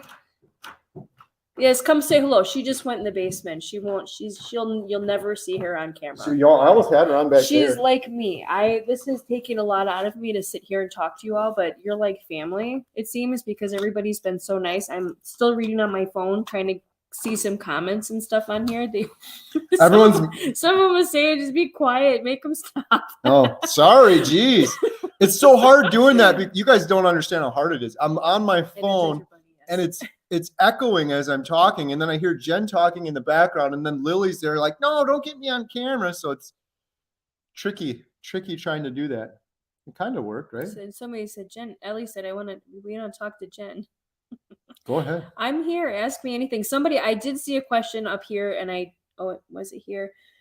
I'm going to go to this question. There was another question before this asking me how I'm doing. So it says, one hope for all question. Do you have any fundraisers for this theater? If not, would you consider starting one? I mean, indirectly we have fundraisers. Like I was saying, we sell these books for $20. It's pretty much a fundraiser. Everything we sell, the shirts, the t-shirts, everything is kind of a fundraiser. We haven't really done anything outside of that. Well, I mean, we always tell people too, like the on-screen ads, when people purchase those, it's a way that we're raising funds as well, but we haven't done a specific event yet. We've never asked for money or anything. Like if something, God forbid, would happen to like the screen or the projector alone is a used projector and it's $70,000 just for one. So if something would happen, we would have to ask for help. We're keeping that in our back pocket, doing a big fundraiser. If I don't want to think about that ever happening, but if the projector ever went down, my friend Matt in the Watertown Theater, he had that happen a while ago. Wow, I couldn't even imagine. Hey, someone said they love the tour. All right, well, thank you. I appreciate it. When I do a full tour, he'll do that. When I do a full tour in person, it's a lot more chilled and relaxed, but it's really hard doing it on my phone. Excited, yes. It was echoing, and then I didn't know if you were on there or not. I was trying to be quiet, but I was also trying to answer some questions. There's also a delay between this one and that one. Oh. So, hey, if you guys want to, if you have any questions about the quick tour, that wasn't the tour either, by the way. When we normally do a tour, we start outside. There's some really cool, I should have showed them outside. We're so blessed. The location of the theater, they always say with a business, location. We have the best location in Montello by far. Yeah. Across the street from the beautiful waterfall park. A lot of people go there. And then there's the gas station on the corner that is the hub of town. Everyone goes there. So it's the waterfalls are there. But there's a lot of history in the granite quarry that was across the street. So our history tour, we talk about the granite quarry across the street. And we talk about the building, and then we come inside. We talk about the concessions. We talk about the upstairs. We do the downstairs. So it's usually 40 minutes or so, something like that. And then he said you do a 15-minute movie that would have played here 100 years ago. So that would be kind of neat. That was one of the highlights of the year. Mm-hmm. We had a senior citizen group come in. Oh my gosh, I love them. It was the greatest. How many do you think there were? 30 to 40 maybe. Maybe it was 30. Yeah. George, I think was his name, the guy leading it. He called me up. He's like, we got this group. We do different things every week. We're kind of hesitant because we don't know what you guys got going on at the theater, but you want to do a history tour. Turned out to just be a blast. They were amazing. They loved the history. I mean, one guy was tearing up saying this brings back so many good memories from when he was little and he'd come to the theater. I gave him I was talking slower and I was more chilled out. I gave him a much longer tour and they couldn't go up in that projector room. Right. Like I just took you guys because obviously they're not going to go up on a ladder and there was 30 of them. So Jen and I, ahead of time, we took my good camera, not the little phone that I was just struggling with there because that's tricky doing that. We took the good camera and we pre-recorded a tour up there for them, specifically for them. We said, hey, George and your group, this is Carrie. And then we played it on the screen. Yep. It was so cool. It worked out. And then afterwards, I stood up here in front of all 30 or 40 of them, and they just peppered me with questions. But they were really good questions. They were so fired up. That was a lot of fun. I hope we can do more like that. Like I said, the one guy was tearing up a little bit, saying this brings back so many good memories from when he was little and used to go to the theater all the time, and questions about how the projector works and things like that. Energizer Bunny, yes, he definitely is. You guys don't have a clue. Him going, talking about stuff. You want to see Energizer Bunny? Let's talk about movies now. Who's got some good movies? What's your favorite movie? I just watched this YouTube video last night while Jen was trying to sleep about one of my favorite movies, No Country for Old Men. I was getting into the background of it. Oh, it's so good. Bill Knott. Yes, we were just, here we go. Hey, Bill. My hands are cold. Hold on, let me warm them up. Oh, The one time I did one earlier on a short. he did it, and he shouted you My out hands are because freezing right now. he said my brother gave me this. My brother Bill gave me this knife. I don't leave home without it, He and doesn't. I call it the Dash and Dice. We got the Redmond salt and the little carrier. We're going to be selling these for the 24-hour live stream as a way to raise funds for the documentary. So we carry this around on this little keychain. This was Jen's idea. Credit where due. You can put a little toothpick in there too.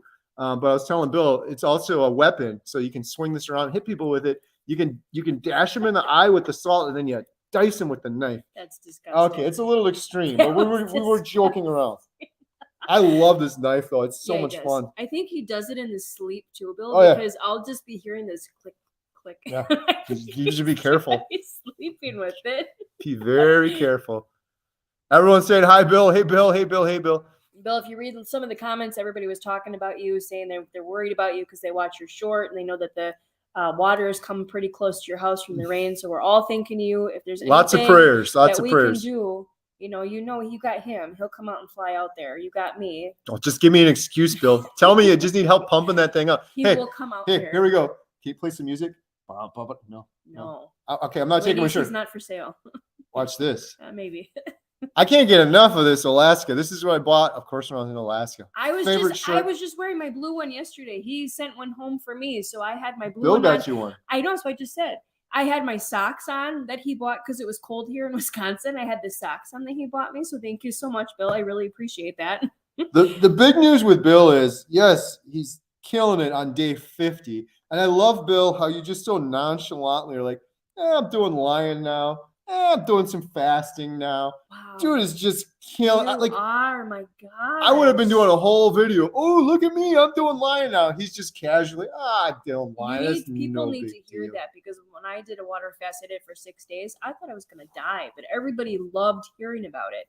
They would love to hear how you're doing. We don't give Bill any YouTube advice. The man is killing it on YouTube. When he first started, I'm like, I'm here for you. Anything you need, you got it. And it's so cool because Bill is a prepper and a homesteader, just like us.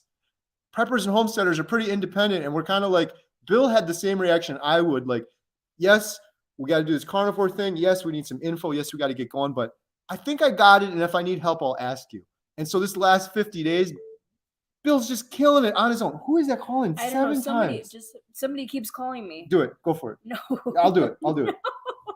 Are they calling you? I'm going to do the Dr. Grayfinger. They called like 6 times. I don't know who it is, but they keep calling. Yeah, so Bill was just saying the water is receding, or the water is still slowly rising. It was supposed to rain today, but it hasn't. So that's great. So yes, we're all praying for you guys. And I was saying, Bill, you wasted your water and rain prayers when Emma and I came. I really appreciate it, but we were worried it was going to rain, and Bill prayed, and we didn't have hardly any rain the whole time we were there. It's going to happen again. No more rain. No more rain. Mm-hmm. So yeah, it's been 1 year. It has been a dream come true. It's been stressful and moments here or there.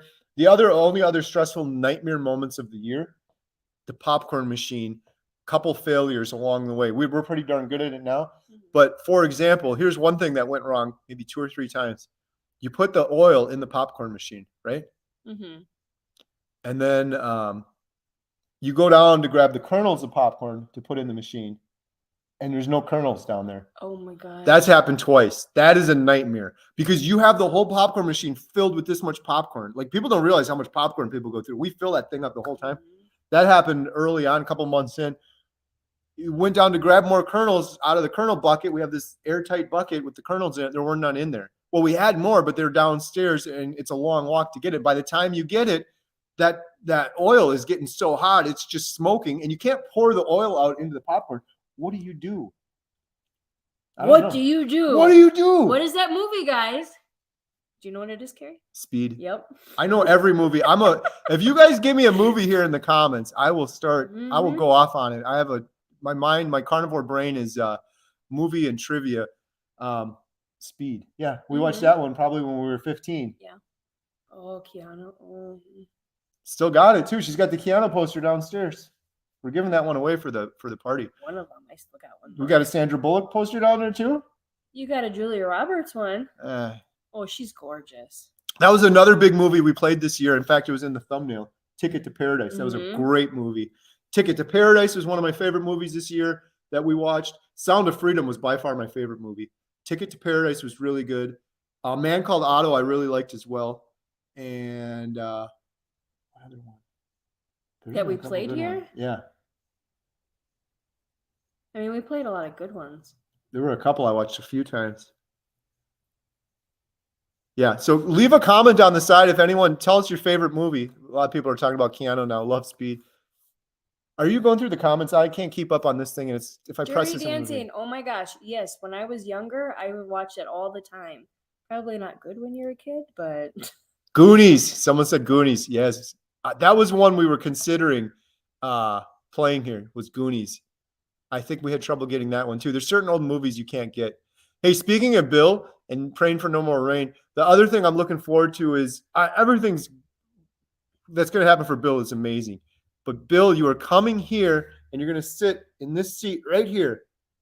We're going to watch Star Wars. I'm going to make you a ribeye steak. And then we're going to go over to Oshkosh. We're going to go to the EAA, Experimental Aircraft Association. They have the biggest gathering of airplanes. It happens every year. People come from all over for it. Yep. We're going to go there. It's going to be fun. And I Yep. can't wait.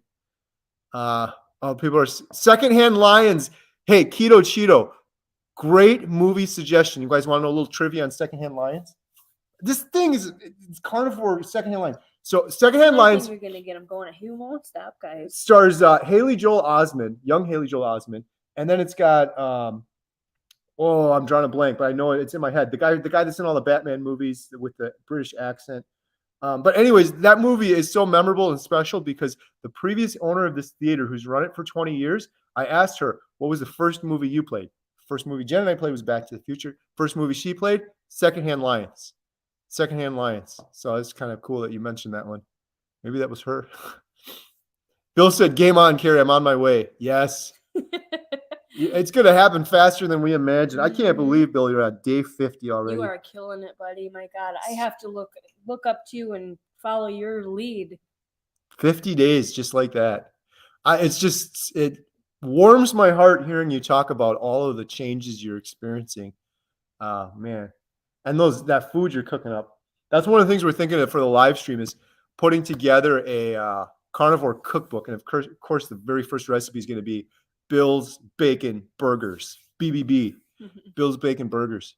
I have to say, I don't really like beef, Bill, but when you made that one with the cheese inside, I absolutely love cheese. I can't go with that. There you go. Michael Caine. Yeah, Michael Caine. You had the huge thing of cheese in there. I just was like, Bill, you gotta make it for me because I really don't like beef. My thing right now is chicken. Somebody asked before, how am I doing? I'm doing good. I'm still losing weight. I'm eating a lot of butter for my fat because I eat a lot of salad and a lot of chicken. So there's not a lot of fat in there. But then I also have like cottage cheese because it has a lot of protein in it. So I'm still doing good. I've lost some more, which is going really well. I'm not losing as fast as Carrie did, but I am definitely doing a lot better. But Bill, your recipe, it looked really good. So you're going to have to come here and you're going to cook for me, just for me, okay? Bill, please. We got to get her eating some. I'm going to get yelled at for this. She's got to eat some more ground beef, but she's killing it. And the other thing that's been great, like you're going to need to keep a little log like Amanda from Carnivorous Me does.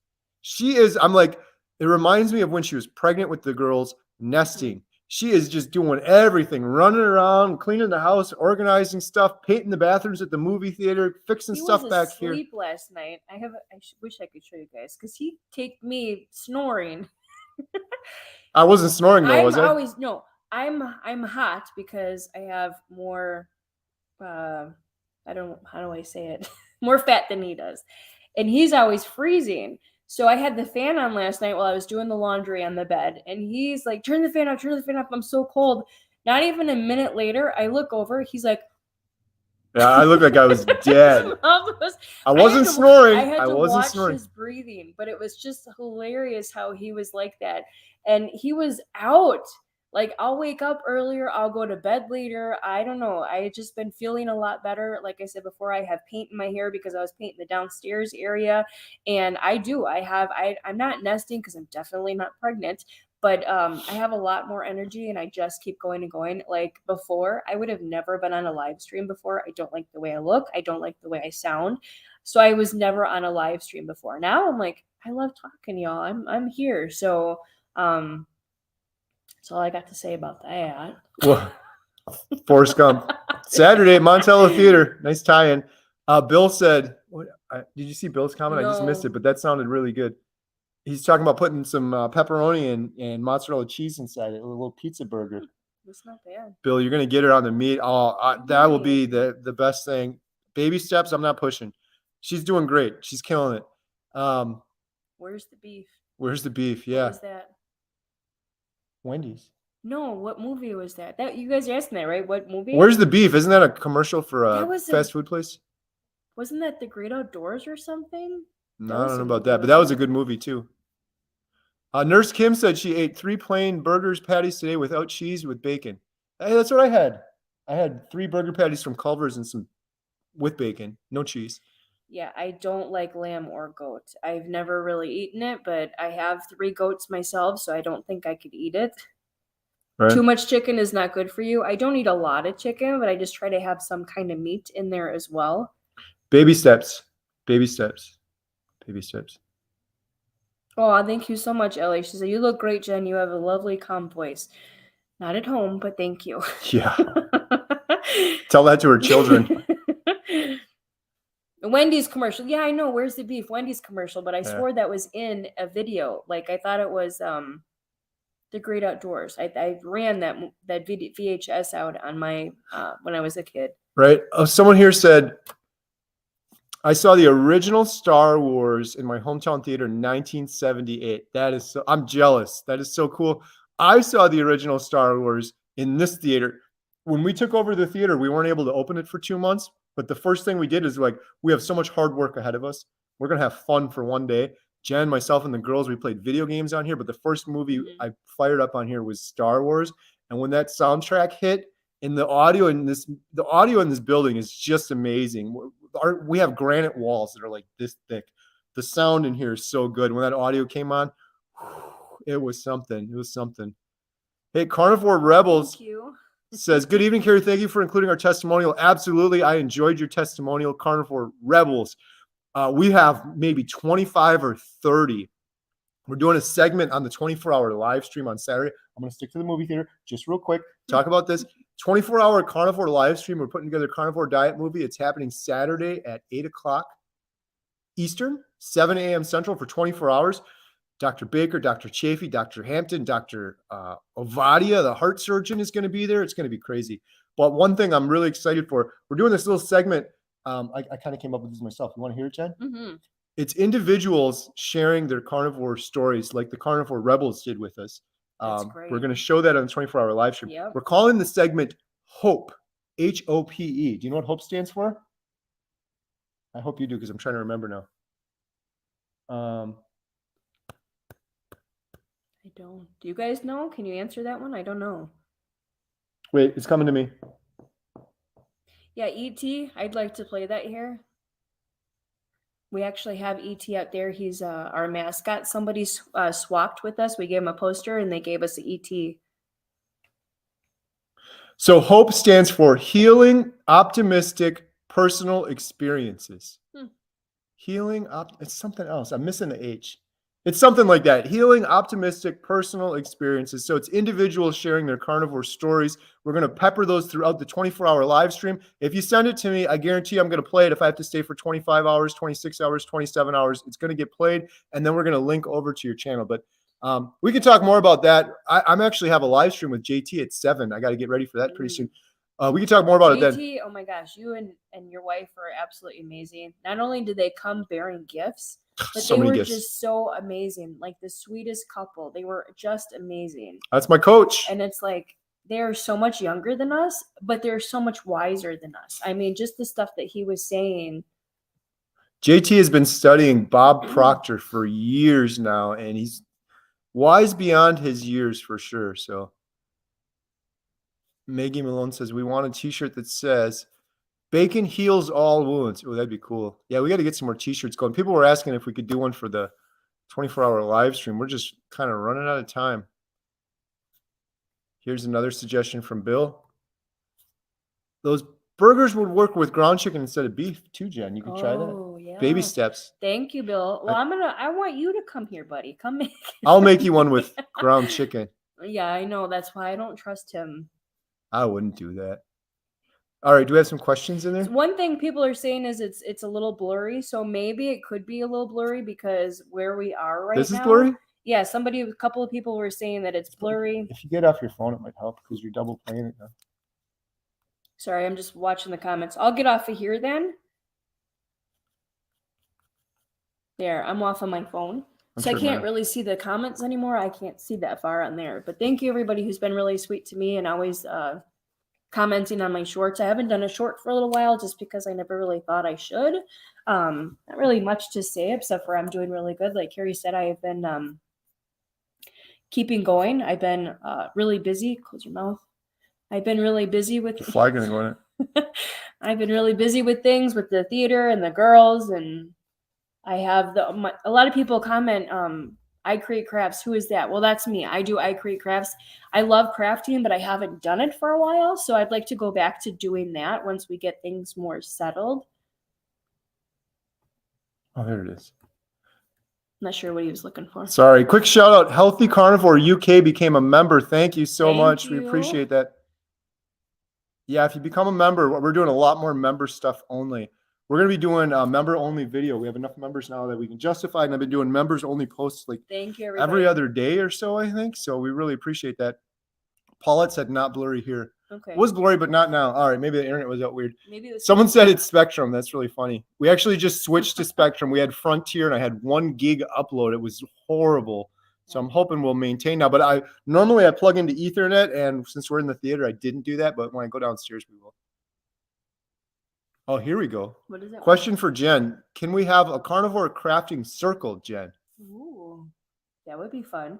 I normally don't like to shout out my channel, but if anybody wants to go there, again, it's I Create Crafts. I'm always up to talking people. I really don't show myself a lot. Like I said, it's taken a lot for me to talk to you guys on here, but I talk to a lot of you, so I feel like you're like my family and friends already. So definitely that would be fun. Having people here, even like he keeps saying the meet up, like on camera. Here we go. Meet up. We could even do that. Like have the ladies, we could do like a wine and craft. You guys can't have wine. We do something. What would we do? You don't even drink wine. What are you talking about? I don't. You could put water with a little bit of red in it to kind of act like we're drinking wine, and then the guys could do it. We'll have guys steak. could watch Star Wars and eat steaks. Yeah. How about that? Ellie, our good friend, Nourishment Redacted. Did you guys pick a name for the documentary, or are you waiting to announce it? Next question. No, that's a great question, Ellie. It's a pain point for me because I'm very close to. We've been holding out hope on one name for a while, so that's why we haven't made a decision yet. But we're very darn close. We're not going to announce it on the 24-hour live stream because I'm not quite there yet. It's so important to get that right, but soon after. Let's see. I see why it does take them a while to go through all these. Yeah, they're flying. I hate when I miss them too, especially if there's a question. I try to answer it when I'm on there, but I don't always know all the answers. Jaws, Urban Cowboy, and E.T. in the same theater. That's really cool. Jeez. Jaws and E.T., Steven Spielberg. Jaws is a crazy one that our daughter Katie has never seen. She's always been terrified of sharks, and she won't watch that one. Nope. Let's see, we got other questions. If you guys have a question, post it below. Put like a QQQ in front of it. That'll really help us, and we can answer them. Here we go. You did that one already. If what's a good movie topic we can talk about? What is one of your favorite movies? I think he might have asked that. What's your favorite movie, Jen? I know what mine is. Well, I know what mine is. We used to share it until you saw No Country for Old Men. So our one was There Will Be Blood. That sounds so bad when you say it. It's not a horror movie. Terrible. Does anyone? People are gonna. I tell people that, and like, oh, I hated that movie. It was so boring.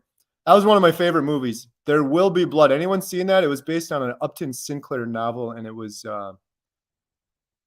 It came out in a year with two of the best movies that have ever come out. They came out the same year as No Country for Old Men. which is my other favorite movie. Yeah, that it's a is. close toss And up I between don't the two. like that one. I love that Kinda movie. eerie or something. I don't know. One of the reasons I love that movie is because it's based on the book No Country for Old Men, which is written by Cormac McCarthy.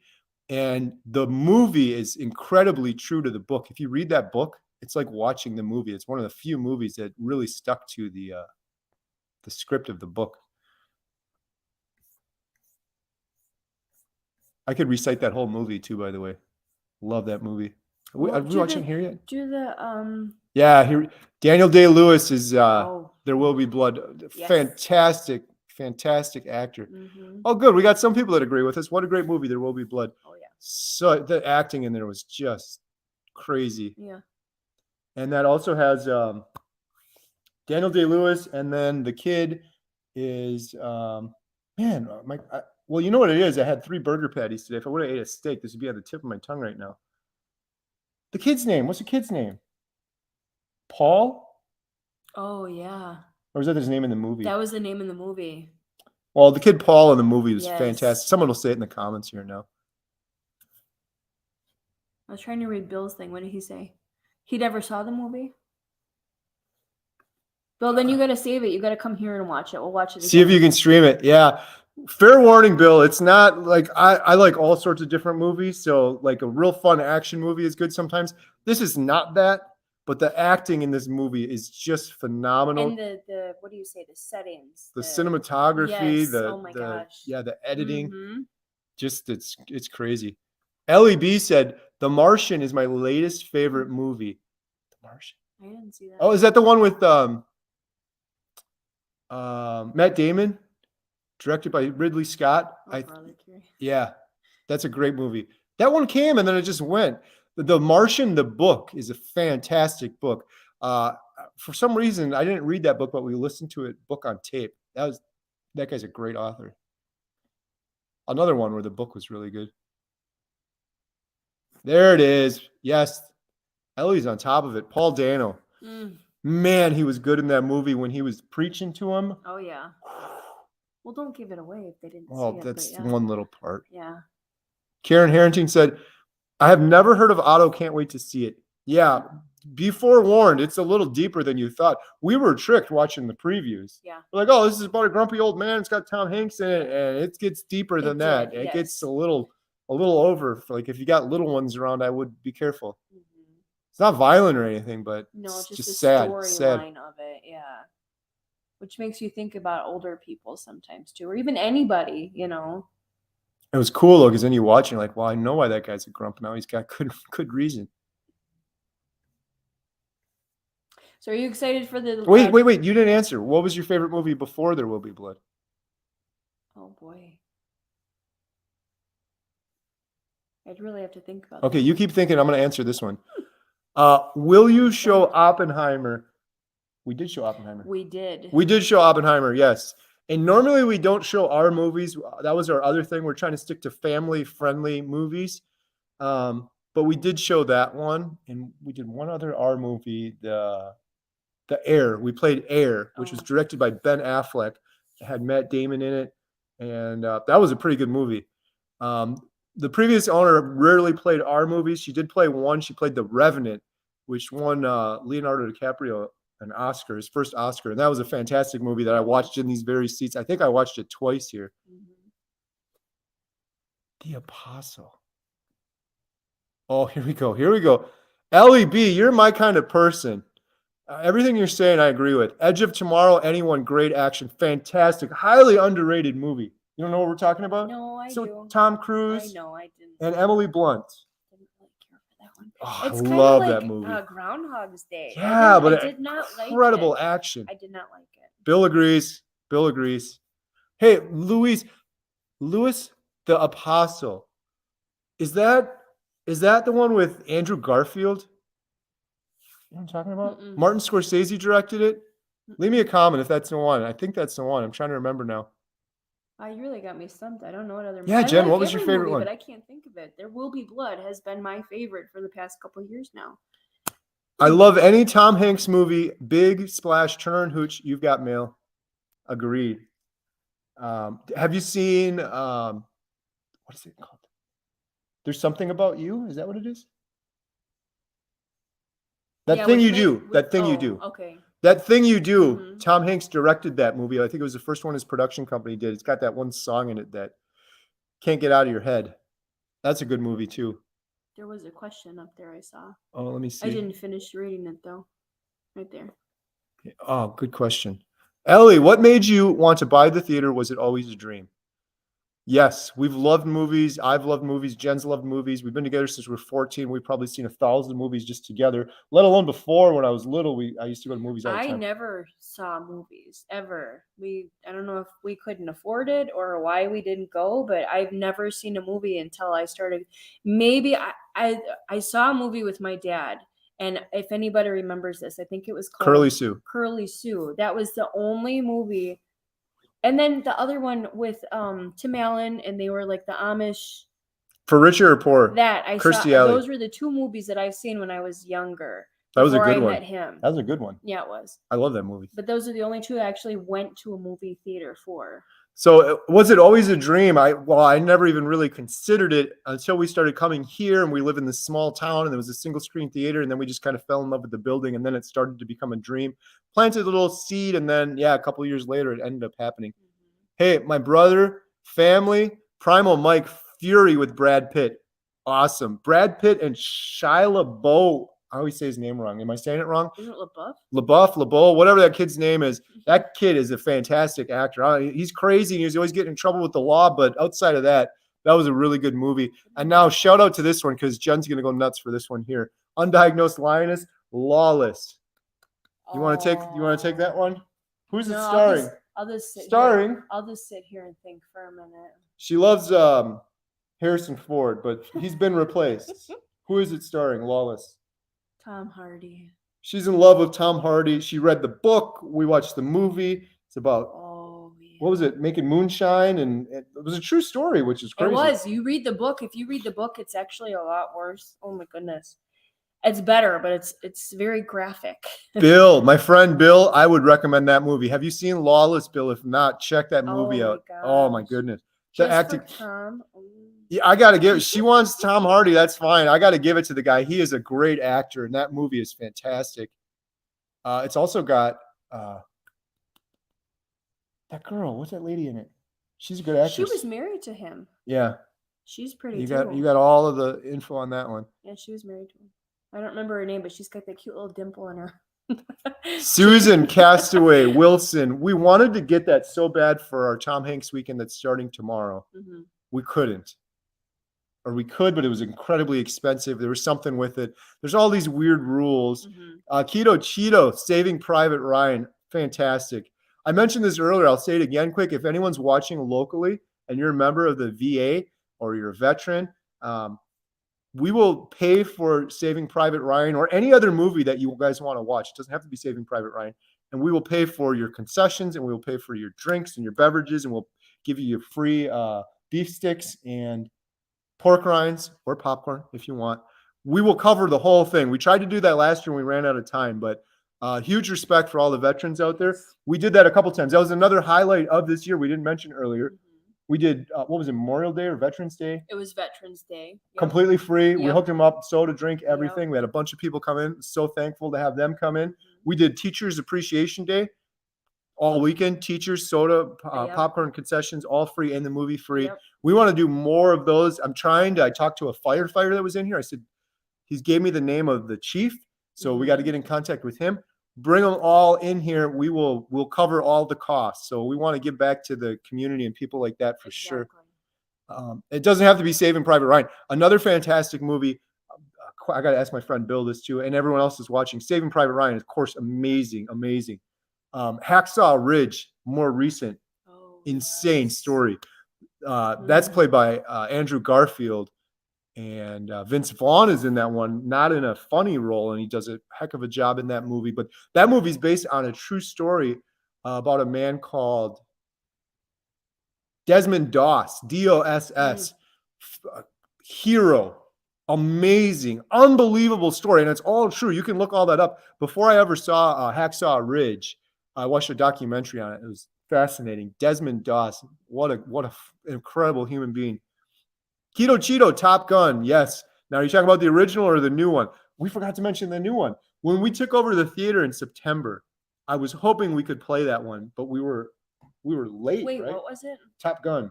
Oh, yes. We played Top Gun here, the new one. A fantastic right. movie. Oh, it was so good. Jen and I went to watch Top Gun at another theater just to preview it before. I think I don't remember the timing. I don't think we had the theater opened up yet here. We went to preview it. That was one of the most fun movies in the theater. Again, whatever you think about Tom Cruise, he's committed to his craft. He's committed to his craft. He's crazy outside. I don't know. I don't care. I don't get into people's personal business. That movie, he makes movies that are meant to be played on the big screen, and that movie is the definition of a movie meant to be played on the big screen. Oppenheimer was another one made for the big screen. But you can watch Top Gun at home, and it's a great movie. You watch it in the theater with the sound and everything. It was like a roller coaster ride. Those fight scenes near the end of the movie. Jen and I were sitting in the middle row or something. A lady in front of us was like, "Whoa, whoa, whoa!" The whole thing was just so animated. It was a great movie to see in the theater. All right, so it took me a little while to think about it. So when I was a kid, I don't remember when it came out, but I remember my brother, who hated me as a kid, he actually locked me in a room and put Freddy Krueger on. I was terrified for years to put my feet down. Anybody see that, A Nightmare on Elm Street? I couldn't put my feet down by my bed because I was afraid he was going to come and grab my feet. Now that I've gotten older, that is my favorite movie. Like I showed it to my kids. Sounds terrible, but the movies that are out now, they're like, "Mom, why were you scared? Why? I don't understand why he's not scary." Well, back in the day, before we had all the computerized stuff and everything, that was like totally real to me. So that was my favorite movie.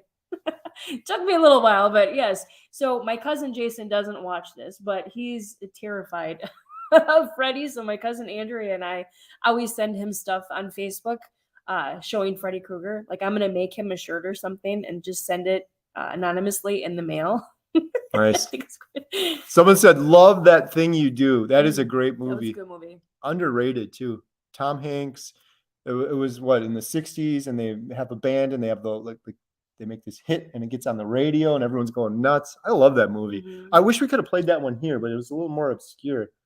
We got Apollo 13 tomorrow, Forrest Gump, and A Man Called Otto. You could do a whole week of Tom Cruise. We're only open for the weekend though. Tom Hanks. What did I say? Tom Cruise. Oh, right. Different Tom. That's his man crush, though, by the way, is Tom Cruise. I respect it. Like I said, crazy outside, whatever. He does his thing outside. But you just said another one, Outsiders. I had the biggest crush on Ponyboy. Oh, my God. I would just. Ponyboy. What was that one? Outsiders. I know. Ponyboy. Was that Tom Cruise? No, I didn't like Rob him. Lowe? No. It's one of the other guys. Ralph Macchio? No. Well, I'm naming every character in the movie. Except for the one that I Kiefer liked. Sutherland? Oh, he was hot too. No. Okay. Moving on. Someone said Road to Perdition. Excellent movie. You know that one, Jen? Let's go. Come on. Carnivore Brain. Wasn't it that movie where everything was gone? No, that was The Road. Okay, then I don't remember. Road to Perdition is starring Tom Hanks and Tom Hanks and the guy from Hustler. Fantastic actor. I keep wanting to say Robert Redford. It's not Robert Redford. It's the guy with the. Oh, he's such a fantastic actor. I can't think of his name now. Someone leave it in the comments. I gotta eat another steak. And normally I'm on top of this. That was a great movie though. Tom Hanks. Know what that one was. Tom Hanks is it was like a gangster old school movie back in the day. Well, now we're gonna have to watch it because I have no idea what that one is. Someone got to leave a comment because I'm gonna go nuts. It's at the tip of my tongue. I get pictures of his face, and I've seen him in every movie. He was in The Hustler.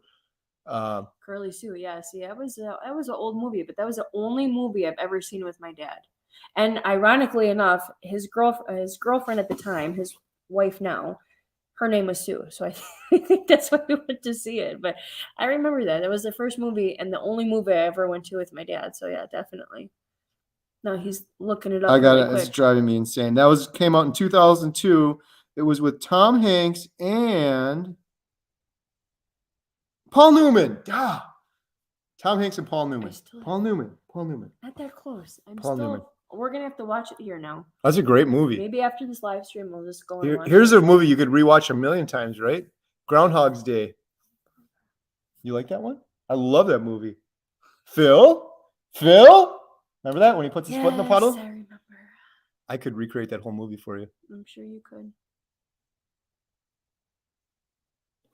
Texas said, saw Maverick 5 times, kept going to see it with people who hadn't seen it. Yeah, I think I've probably seen it 5 times too, because we played it here. I'm like, oh, we got done with The Rush. That's one fun thing with owning the movie theater. For me, anyways. Jen sits at the concession area. I'm so thankful. I can't sit still. I can't. You guys see that? I can't do it. Well, okay. She gets work done. I was going to say, I do. I'll sit up there with my computer. I'll update Facebook. I'll do something. I'll work with a client that I have. So, yeah, I'm not just sitting there. I'm actually working. So it's kind of double. Yes. So, but then I will watch a movie, or lately I'll do a live stream. Someone said Butch Cassidy and the Sundance Kid at the drive-in. Wow, that must have been something to see it there. Dawn said, for richer, for poor was a lot of fun. Yes. Quick story. Can I tell them a quick story about For Richer or Poor? Is it okay, guys? For Richer or Poor, yeah, just talking too much. Well, you guys got to leave some more comments because we're almost at the bottom. We're going to have to shut it off. If you guys want to talk more movies, let's go. Or you got any questions, leave them below. Quick story for Richer or Poor. I think this is a fun story. For Richer or Poor stars Tim Allen and Kirstie Alley. And he's in trouble with the law, and he goes out into the middle of the country, and he ends up with an Amish family.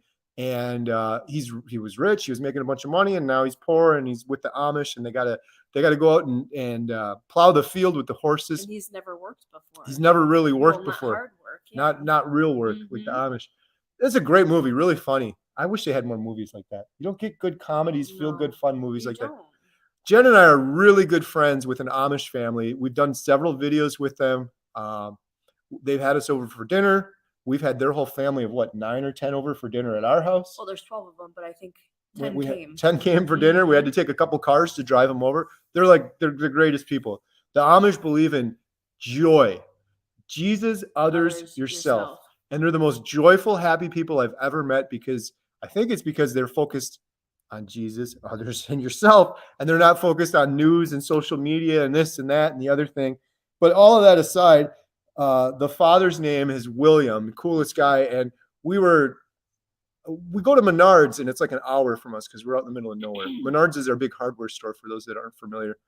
And I always offer William, I can't call him. They'll call us sometimes. But we drive past his house. So he's just, you stop at any time. I'll stop by and be like, yeah, I'm heading to Menards. You need to pick anything up. Sometimes they need stain or paint or whatever. And one of the times he took me up on it, he said yes. So we're taking him to Menards. It's like a 45-minute drive from his house. And I was telling him all about the movie theater. We've had him to the movie theater too. His sons came here, not to watch a movie. They wanted to see the history of it. They wanted to see pictures of the old gas lantern and all this stuff. Anyways, I was telling William, I was like, well, there's this one movie.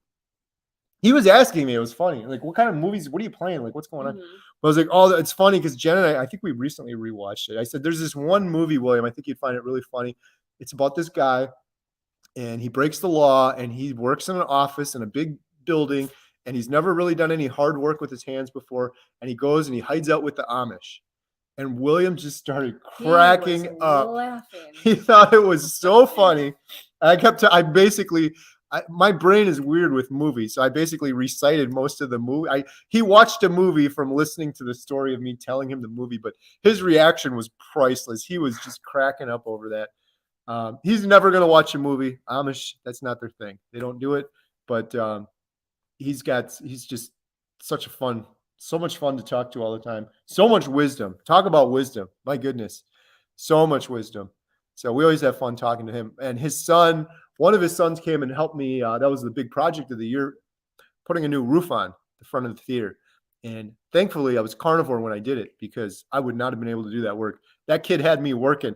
So his name, I don't know if I should say his name, whatever. The kid, I'll call him the kid. The kid was up on the roof doing the roofing, the hard stuff. Well, I was getting the shingles. I was the gopher. I was going up and down the ladder, bringing him these huge bundles of shingles, up the ladder, down the ladder, I wouldn't have been able to do it pre-carnivore. I think we went 14 hours the first day. I had no suntan lotion on, and I was fine. It's so weird. I don't get tired that way. Like, my muscles ache. I had some aches. I didn't get tired. The crazy thing was, like an idiot, I never wear suntan lotion, and it was cooking out there, and I didn't get any sunburn.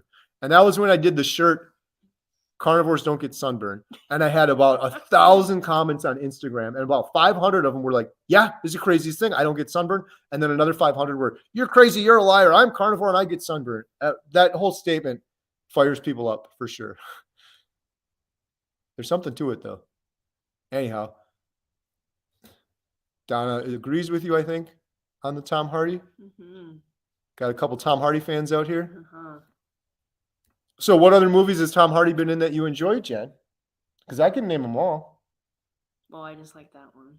Another fantastic. Hey, Bill, if you haven't seen this movie, everyone, sorry, I keep talking to Bill, but I think I got kind of an idea what Bill would hone in on.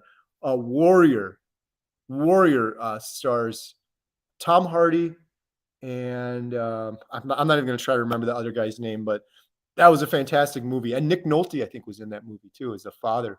Who was excellent in that movie. The fighting one, yeah. Yes. But it's not like a big boxing movie. It was more of kind of a drama, but great acting. Mm-hmm. Tom Hardy was also in Christopher Nolan's Dunkirk and all the Batman movies. I was just going to say he was Bane. Oh my gosh. Yeah. Oh, Bill said he did. Powerful. Awesome.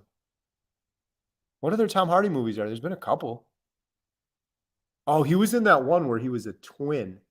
It was a true story about these gangsters in England. I have and not seen that one. He played both characters. Mm-hmm. He was really good in that one too. He was in that one movie that the same guy that you were just talking about. It was like a bar or something. And he was doing, it was like The Mule or something. I don't really remember. The Mule was with Clint Eastwood. No, he was doing like mule work. Karen Harrington said, my mom saw every movie she could as a kid, and even until she passed. Her dad said he was going to buy her a movie theater. Aw, that's sweet. Yeah, so I think, oh, wait, we got a couple more now. If you guys got any questions, throw them in there. We're going to wrap this up here in a minute. Keto Cheeto IQ, what's the movie with Mr. Bean where they start in Las Vegas, race to the locker? I'm not sure on that one. Mr. Bean was funny as heck. Oh, someone got it. Jessica Chastain. Yeah, yes. She was the one in Lawless. Okay, yep. She was also in that poker movie. It was a really good movie. True story. Mm-hmm. I like poker, though. Spies Like Us. Wasn't that Chevy Chase? Dan Aykroyd? That was a classic. I don't remember that one. Chevy Chase, my favorite Chevy Chase movie is the classic Christmas Vacation. I've seen it 10 million times. I can recite every word.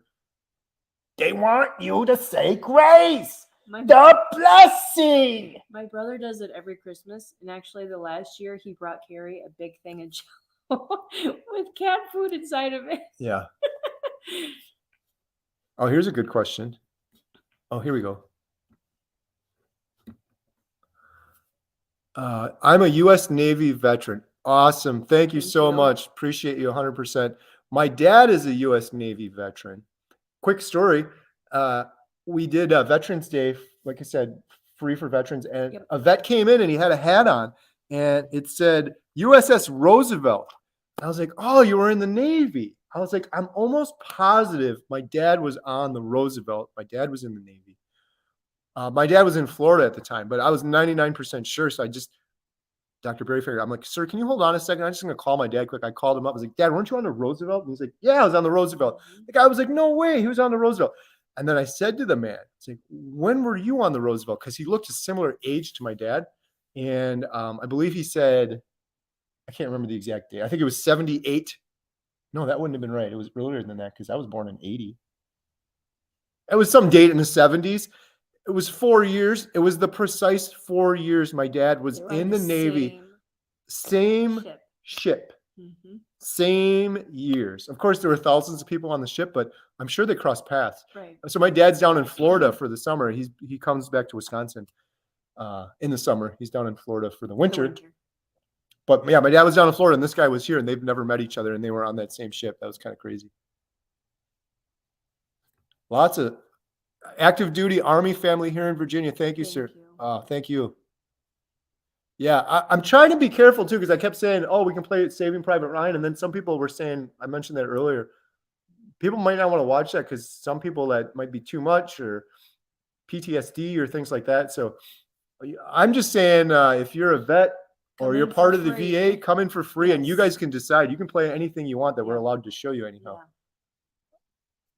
I'm hoping maybe we just go to the VA and tell them, like, get all your people, There is fill one up right the down the street. theater, We should. and it's the on us. VFW. There's one right down the VFW, street. yeah. Yep. We should do that.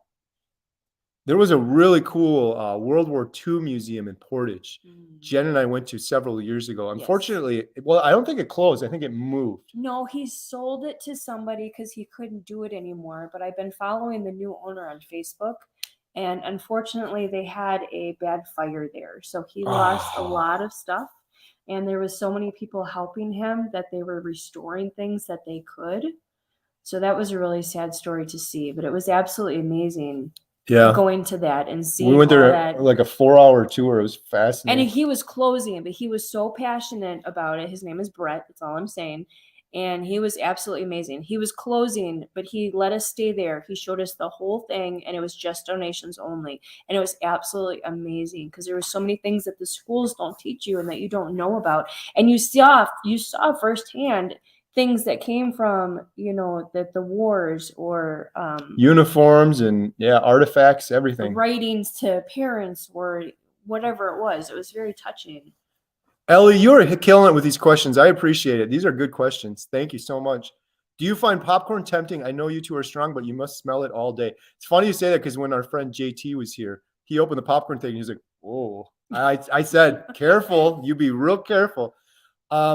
Maybe the first couple of weeks a little bit. My biggest issue with popcorn that is unique to me and not everyone else's, I literally for the first, 5 months running this place, we would make popcorn and I would test every single one because you can screw it up so easily. It becomes chewy. And then people think it's old. We never have old popcorn here. It's always brand new. If it's chewy, it's because the girls or myself screwed up and we didn't get the oil hot enough or the thing was left down too long and it oversteamed them. So I had this habit of doing it. And when I started Carnivore, I almost did it like once or twice, but it hasn't happened. I don't have the craving for that anymore. I know I'll feel like garbage if I eat that. But it smells good. I'll give you that, but not an issue. What about you? I do because I actually liked it. I didn't need like all the toppings and all that on it. But it's funny because all the candy that's sitting up there, I have nothing. I don't want it. I don't need it. I think like he just said, I'll feel like crap afterwards. So, I mean, the popcorn, yeah, it's very hard when you smell it and you see it and then, you have to make it. And yeah, it is. It's sometimes like when I was doing my fasting, I think I got through a 6.5 day water fast. And that's when we were working every single day except for Monday. So that was pretty hard to do, but that was another thing we just mentioned briefly, but the theater's only open on weekends, except for summer. We were open every day except Monday. Mm-hmm. Every single day we were in here. Mm-hmm. And I was like, this is going to be a lot. It was, but I enjoyed it. I don't know. It wasn't. I was surprised how busy it was too. When we first opened on a Tuesday, I'm like, we've never been open on a Tuesday for the whole year or so we've been here. No one's going to come. And it filled up. There were a lot of people that were like, I work weekends. We could never come in on weekends. And then we had campers and lots of people that come camping up in town. So that was fun. Yes, but we know it's going to be a little slower now, which I'm okay with. Yeah, this next month is going to be slow. It's just Mm-hmm. slow every theater. So, Mm-hmm. Hey, huge shout out. Carnivore Transformer, Graham. Hi, Carrie and Jen at Homesteadhow. Graham is the best. Graham, I can't thank you enough. He has been helping behind the scenes. Carnivore Diet documentary. We have a bunch of volunteers who I can't thank them enough either. And Graham has been managing all of it. Just the coolest guy. And Graham is in a similar boat as me and a similar boat as Sean and Adam and my friend Ryan Murphy from Against the Grain. We got down to our goal weight. People are like, oh, good for you. You got such problems. You get down to your goal weight, you lose all that fat. You get hungry. I've been eating so much. I'm starving right now. I can't eat enough. I'm hoping that it'll level out. I've been eating more fat and it's been better, but it's been happening for Graham too. Graham's been doing some workout videos on his channel. Everyone check out Carnivore Transformer on YouTube. Greatest guy in the world. We're going to do a video together. I told Graham, you have an open invitation anytime. And he's so kind and nice. He said, let's do it after the live stream, which I really appreciate because this live stream is, I didn't want to do this video today, but it's a 1-year anniversary of the opening of the theater. So I'm like, we gotta do this video today. Oh, Bill saw Hacksaw Ridge. Awesome. Yeah, I'm sure you knew that, Bill. But that dude, Desmond Doss, real life, real story. And the thing that people don't understand, Mel Gibson directed that movie. Fantastic director. He directed that movie. And he said we had to pull parts out because they would have been unbelievable. People would be like, this is too much. And it's true because there's a whole documentary. I got to find that documentary. I watched it years ago and it's stuck in my brain. I even remember the guy's name, Desmond Doss. I think it was on Netflix or Amazon. I would highly recommend if you can find that, Bill, you'd probably enjoy it. The documentary about Desmond Doss and his life, because there's a lot of stuff that they didn't show in that movie that he did. So One Hope for All said the same thing. I really love Hacksaw Ridge. Yeah.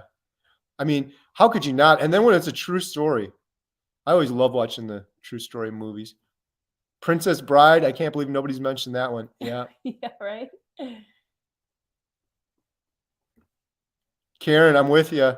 Got to have some fun. And they're hardly making them anymore. I love the stupid, funny ones too. Son-in-Law, Grown Ups 1 and 2. Absolutely. I love it when those come on TV because they're funny. And that's one thing that's frustrating is they're not making a lot of just stupid, funny, or even comedies are so rare now. Like, what comedy did we have this year? Ticket to Paradise was sort of a romantic comedy, and it was funny too. There were some really funny parts in that movie. And I kept saying it to people leaving, and people were agreeing with me. I'm like, we need more movies like this. People like funny movies. Enough with the superhero part 17. The superhero movies are cool.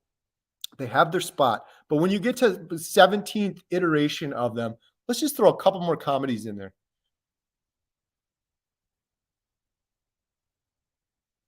Oh, this is kind of fun going back and reading all these comments. Yeah. Well, normally it's all carnivore stuff. I like doing it. I love carnivore stuff too, but the movies are fun. It's fun switch up.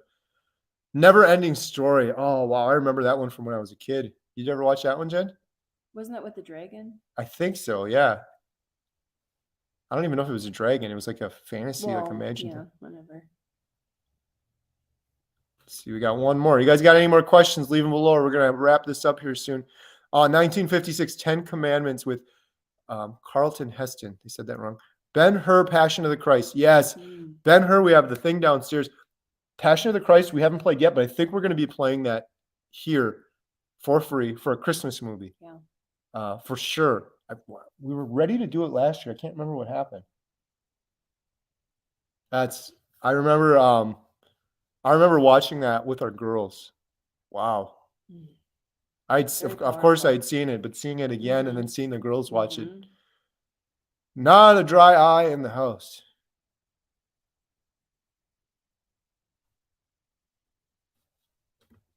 Bill says, yes, Keto, the Lord of the Rings trilogy and all the Hobbits. Awesome. That is one movie out of all of the movies in the world. I've never watched those ones. I don't know why. I don't got anything against it. I know the books were fantastic. Yeah, was that or a Harry Potter? I've never watched that one either. Oh, I've seen some Harry Potter. But yeah, Lord of the Rings, I haven't. I'll have to watch those. I don't know. They always seem like they're longer ones too. I think it was too because I never read the book. Karen Harrington, Encino Man, Biodome. I can tell Karen Harrington is a fan of Pauly Shore. I think Pauly Shore was in like 3 of the last couple of movies you mentioned. He was in Encino Man with Brendan Fraser. I was going to say, who's the other guy? Oh, man, that was another movie I think he was in Biodome. Over and over. And what was the other one Karen mentioned above? He was in that one Karen mentioned above too, I'm pretty sure. Encino Man was great. We showed that to the girls. Son-in-Law, that was also Pauly Shore. Yeah, they got to make more fun, stupid, funny ones like that. Encino Man was great. Remember we rewatched that with the girls? I think when I was little, like my sisters and I, we watched that movie a million times. Brendan Fraser's great. And didn't he just win an Oscar for The Whale? The Whale, yeah. We saw that one in the theater. That one was pretty heartbreaking. But amazing, amazing performance. Oh, we missed a couple up here. Do you remember this one, Jen? The Abyss? Oh my gosh, that was another one I watched over and over again. Now, I'm pretty sure, wasn't The Abyss James Cameron movie? I think that was one of his first movies. James Cameron did The Abyss. I don't know who it was. Terminator. Yeah, that was a good movie. Of course, all the Avatar movies. Titanic. What about Titanic? What do you guys think about Titanic? I don't know what it is with my brain. Carrie, how do you fall asleep at night? This is how I fall asleep at night. You guys want to know how mental I am? There is a Titanic 3D video by a man. His name is Jared Owen, O-W-E-N, Jared Owen. He makes these 3D renderings of different things. Bill, if you're watching, I think you'll like these too. Like he did one for the space shuttle, but then he'll do stuff for just like little random things, like how a can opener works, but he cuts it up, breaks it all apart into 3D. Well, he did this whole thing for the Titanic, and it shows every square inch of the Titanic. It's just so fascinating. I've seen it so many times, it helps me fall asleep. So I really don't have a problem sleeping on Carnivore, but sometimes I'll wake up early in the morning. I can't fall back asleep. I got so much energy. I'll throw that on. I've seen it like 100 times. The movie Titanic is, of course, a departure from reality, but I've watched quite a few documentaries on the Titanic, and it's fascinating for me, especially because here, like I said, in the theater, I don't know if you guys caught that, but in 1912, when the Titanic sunk, it was all over the news, and they had a huge event here at the theater talking about the Titanic sinking. Actually, in the history book too. Here, Jen, you read some of those. I'm going to find this part real quick. I can't see that far. I have a section, I believe, in the history book. Oh, I opened right to the page. I think I do.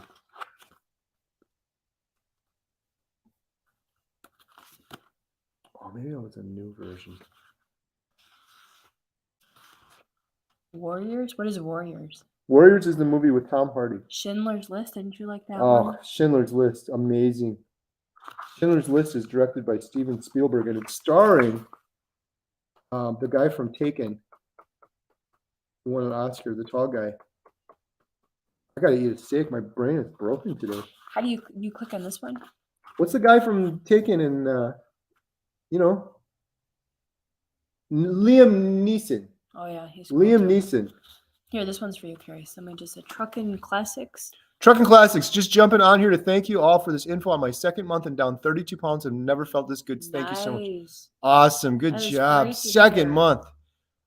Listen to me, my friend, Trucking Classics. It only gets better and better. Dr. Chafee told me that when I was at month 2, and I was like, yeah, you're just hyping this thing up. It gets better and better. Your mitochondria. Research Dr. Chafee mitochondria, and you will see how it gets better and better. Yeah, I did a part on we're talking about the Titanic. I did a part in the history book about the Titanic. This was really cool. I found this article. So the Milwaukee Journal Sentinel, we're in Wisconsin, Milwaukee's close by, reported that 12 people from Wisconsin were on the Titanic.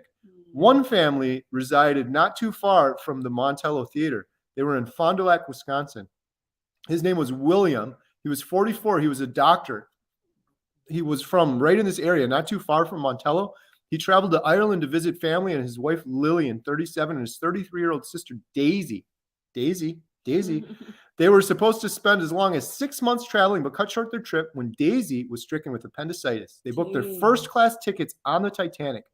They spent their last night on board dining on one of my favorites, filet mignon and roast duckling, with the Titanic captain, Edward Smith.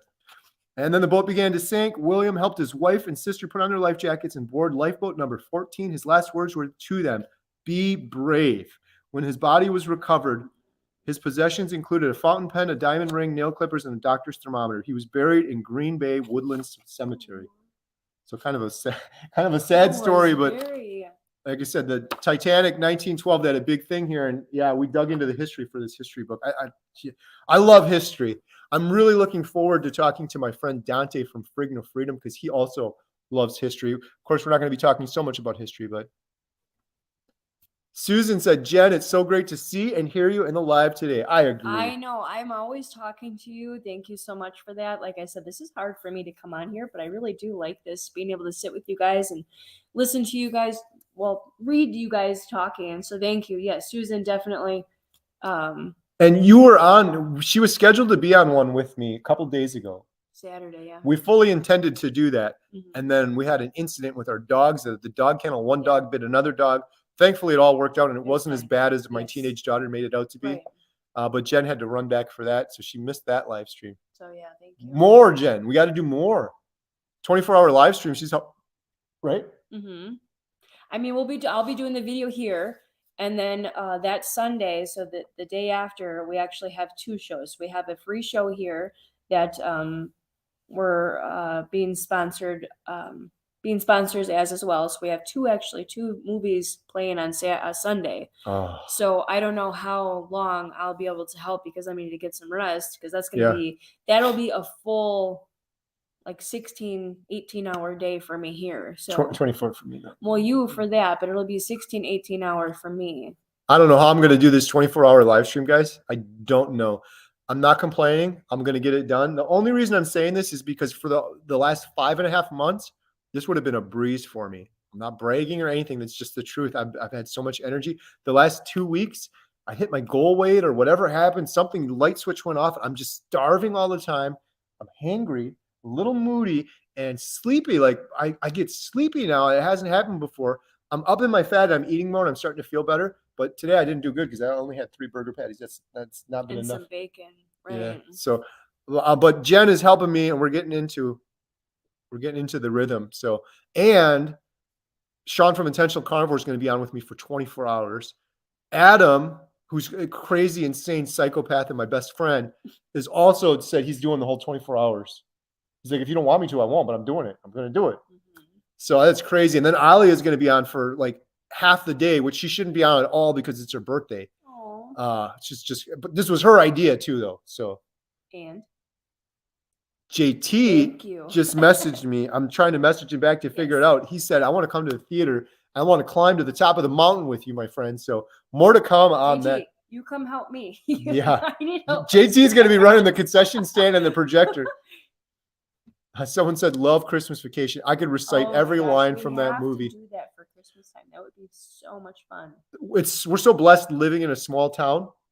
Last year, they had this big Christmas parade. Our good friend Tammy runs the whole Christmas parade, and it was awesome. And we decorated our truck with Montello Theater and Christmas lights and everything. And then I said to Tammy, I was like, next year, at the end of the Christmas parade, we got to do a free movie here. We'll sponsor it. We should do Christmas Vacation. Unfortunately, it's not going to work this year because we're doing something. We'll talk about that later. It's one weekend that it didn't work, but next year we're going to do that. We're going to do it every year. First year is going to be Christmas Vacation for sure. U.S. vet here too. Dad, Army vet. Thank you so much. Appreciate you. Multiplicity. Starring. Go ahead, Jen. Michael Keaton. He was also in Mr. Mom. He was also the founder. Brett from Hoosier Carnivore said, my favorite Chevy Chase movie is Fletch. Yeah, I remember that one. I don't know. I'm stuck on Christmas Vacation. I don't know how. I've seen it so many times, but. Oh, what's that one movie? Charger Mopar said, Rick, I have not been to a movie theater since Ernest Goes to Camp. That's been a while. Rick, we got to get you out here to the theater. You can bring some iguana over. Let's go. What was that? What was that one movie called? I think Caddyshack. That's what it was. Night of the Iguana. I loved Caddyshack. See, again, these are the funny movies that were back in the day. They don't make anything like. We need more funny movies. Caddyshack was hilarious. Has anybody seen that? If you didn't, you have to go and check it out because that was hilarious. We need more funny movies, and please let's stop with the 3-hour movies. Oppenheimer was okay, but we played so many movies this year that were 3 hours unnecessary, and everyone like Indiana Jones. Everyone's like, well, it started out being a good movie, and then they had to drag it on an extra hour. 2 hours is more than enough for a movie. We got another question here. Who we got? PA Bender. First fast, 24 hours steak in the Dreo. Anything I should be careful of? I don't think so. I think you're going to be good. I've done a lot of fasting before doing carnivore keto. So, but fasting too, you should still have your electrolytes in there. Yeah, just make sure you're drinking plenty of water. Yes. Take it easy. Eat slow. One thing I would suggest, here's the only thing I can think of, and people in the comments might be better. I'm a little tired right now, so I'm not on my A game. But when you eat that steak, the first thing you're eating in 24 hours, don't drink water. Drink water, like give yourself a half an hour before, a half an hour after. If you, on that empty stomach, if you eat the steak and drink a whole bunch of water, you might get some acid reflux. That happened to me in early days of carnivore. But someone says, question. Love the cues. Thank you. I don't know how that thing works here. What did you say the name of your favorite movie was? My favorite movie was There Will Be Blood. My second favorite movie is No Country for Old Men. My third favorite movie is probably Goodfellas. Shawshank Redemption is up there. Oh man, I could go on forever. It's like picking who's your favorite child. It's hard to say. I love them all.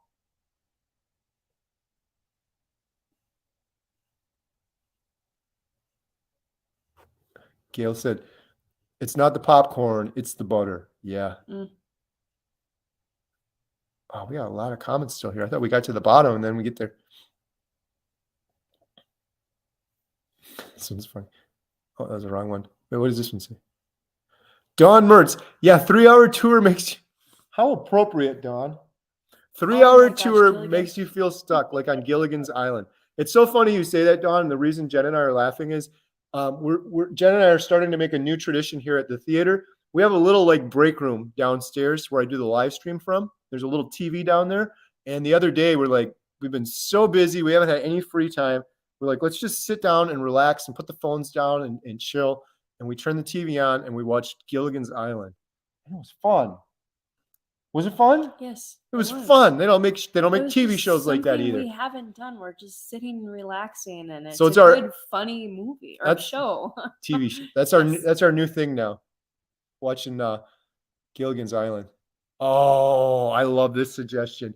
How about a John Candy film weekend? I love John Candy. What would you even play? The Great Outdoors, Oh, yeah. Uncle Buck, Mm-hmm. Trains, planes, automobiles. planes, trains, automobiles. Okay, well, I was right. I was close. I've seen planes, trains, automobiles 10 million times. Mm-hmm. That's got to be on the top list. Every Thanksgiving, you got to watch that one. John Candy was just the absolute greatest. Love him. Chris Farley was too. Yeah. Mm. Kieran said, I can't eat without drinking. I choke to death. Yeah, you got to be careful. But seriously, though, do take it easy because that is one thing I experienced the first couple of weeks on Carnivore. That's the Shawshank name I is was the looking best. for. John Cusack. Oh my gosh. I had the biggest crush on him when I was a kid.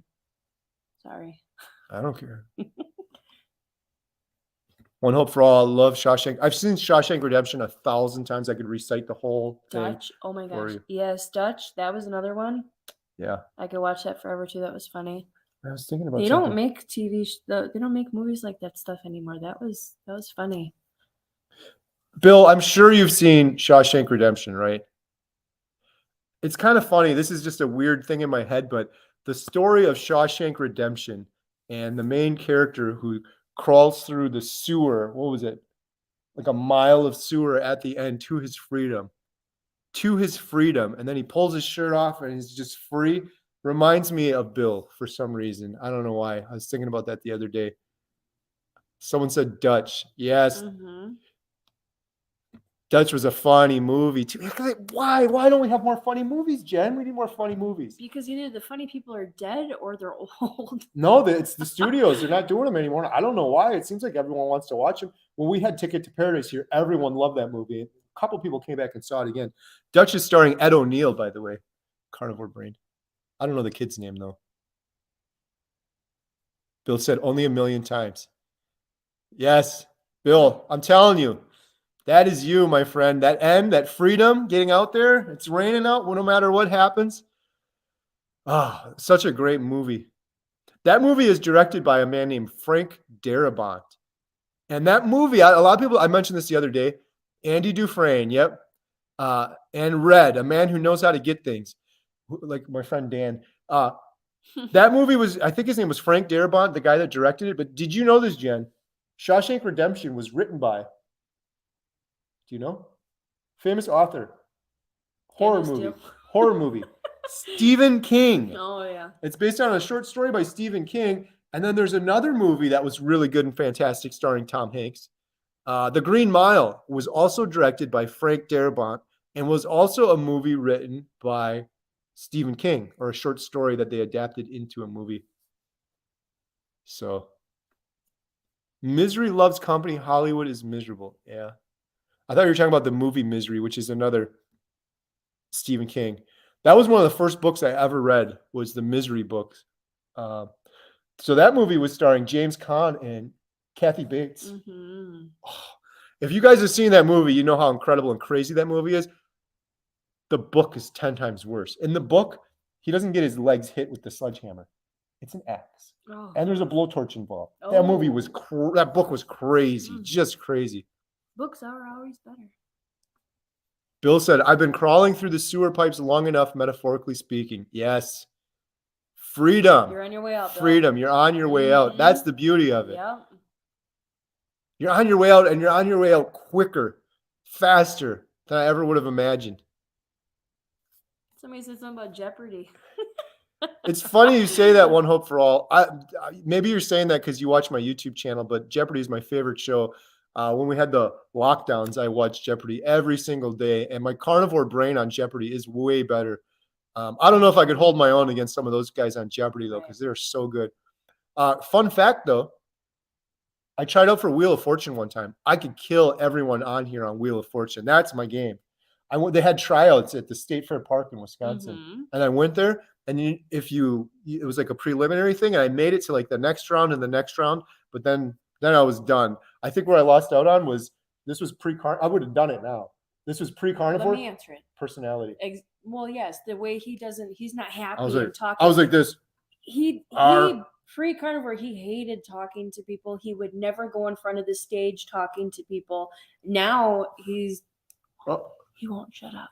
I go up in front of the stages every chance I can get, making announcements, joking with people. When we had Sound of Freedom, I got up and I was like, I just want to thank everyone for coming out to watch Barbie with us. We really appreciate it. They didn't think it was that funny either. One person said boo and really loud. And I'm like, really? It was just a joke. I think I would have been on Wheel of Fortune if I was a carnivore at that time. Again, I attribute everything to it, but I didn't have the personality. That was what the final round was. They want people on Wheel of Fortune that are like, yeah, everything's great. What do we got? He won't shut up. Yeah. Thank you, One Hope for All. Hey, One Hope for All. You talk a lot in the comments too. I wouldn't talk. No, keep talking. That's nice. John said Jeopardy is something we watched a lot. If Jeopardy comes on and it's a movie category, that's where I'm at for sure. He has been killing it though. And Katie too, our other daughter, she's freaking smart as heck. I can't believe it. She'll just the answers right away. And I'm like, how do you? I did this thing with Katie and all of the girls. I said, and this was when they were a lot younger and they weren't that good. I said, I'll give you $1 if you get the Jeopardy answer correct. The question for the answer correct. And now I don't watch Jeopardy as much because Katie's been killing it on Jeopardy, especially when we had the lockdown. We were watching Jeopardy every single day. Uncle Meow. Meow. Love the name. I wish I had Carrie's energy levels. Oh, thank you. How do I know? Oh, here we go. Did you ever watch the Red Green Show, Jen? Tom. Let's just go with Tom. I can't remember him. You watched it? Yes. Didn't your dad watch that a lot? Mm-hmm. Funny. Mm-hmm. That's all you got? Mm-hmm. Unless you got nothing else. Mm-mm. Sorry. One Hope for All. I know. I'm just joking with you. Appreciate it. Someone else said.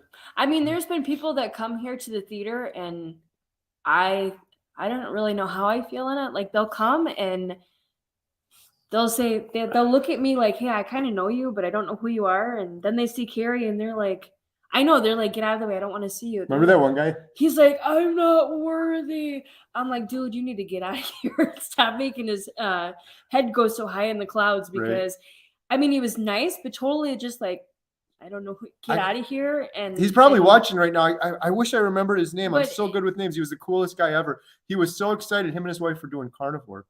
And later he told me, he's like, my back doesn't hurt anymore. My back hurt since I was in high school. My back doesn't hurt anymore. I'm sleeping at night. I stopped snoring. Like all these things. I was so happy for him. Amazing. Yes, I love it when people do that. But it was just his reaction. Like, really? We had a whole line of people in the concession, and he came in and he just looked, and I was like, is he gonna rob the place? Like, what's wrong? Is he mad? What is it? And he's like, it's you. I'm like, what? What's going on?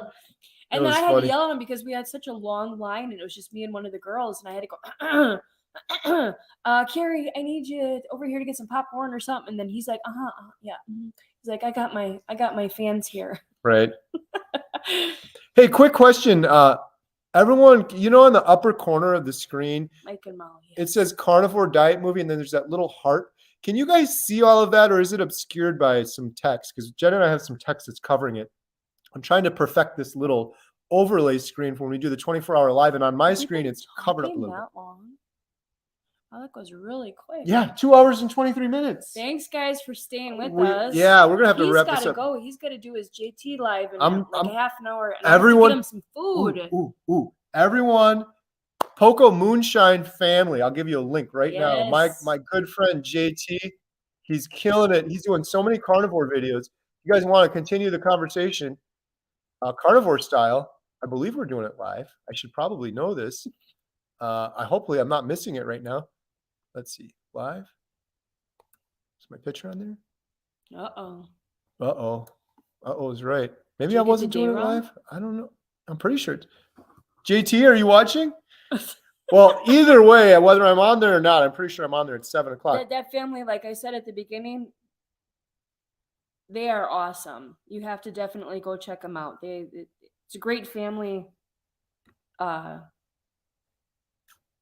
channel, great family. They're amazing. What are you talking about, Jen? JT. Oh, yeah. I thought you were talking about that other thing. No. Yeah. Keep talking. It says I have a 7 p.m. interview with So JT. yeah, so how do you guys like this? Do you like me on this live stream? I don't know. I like talking to all you guys. I think this is awesome. Making new friends again.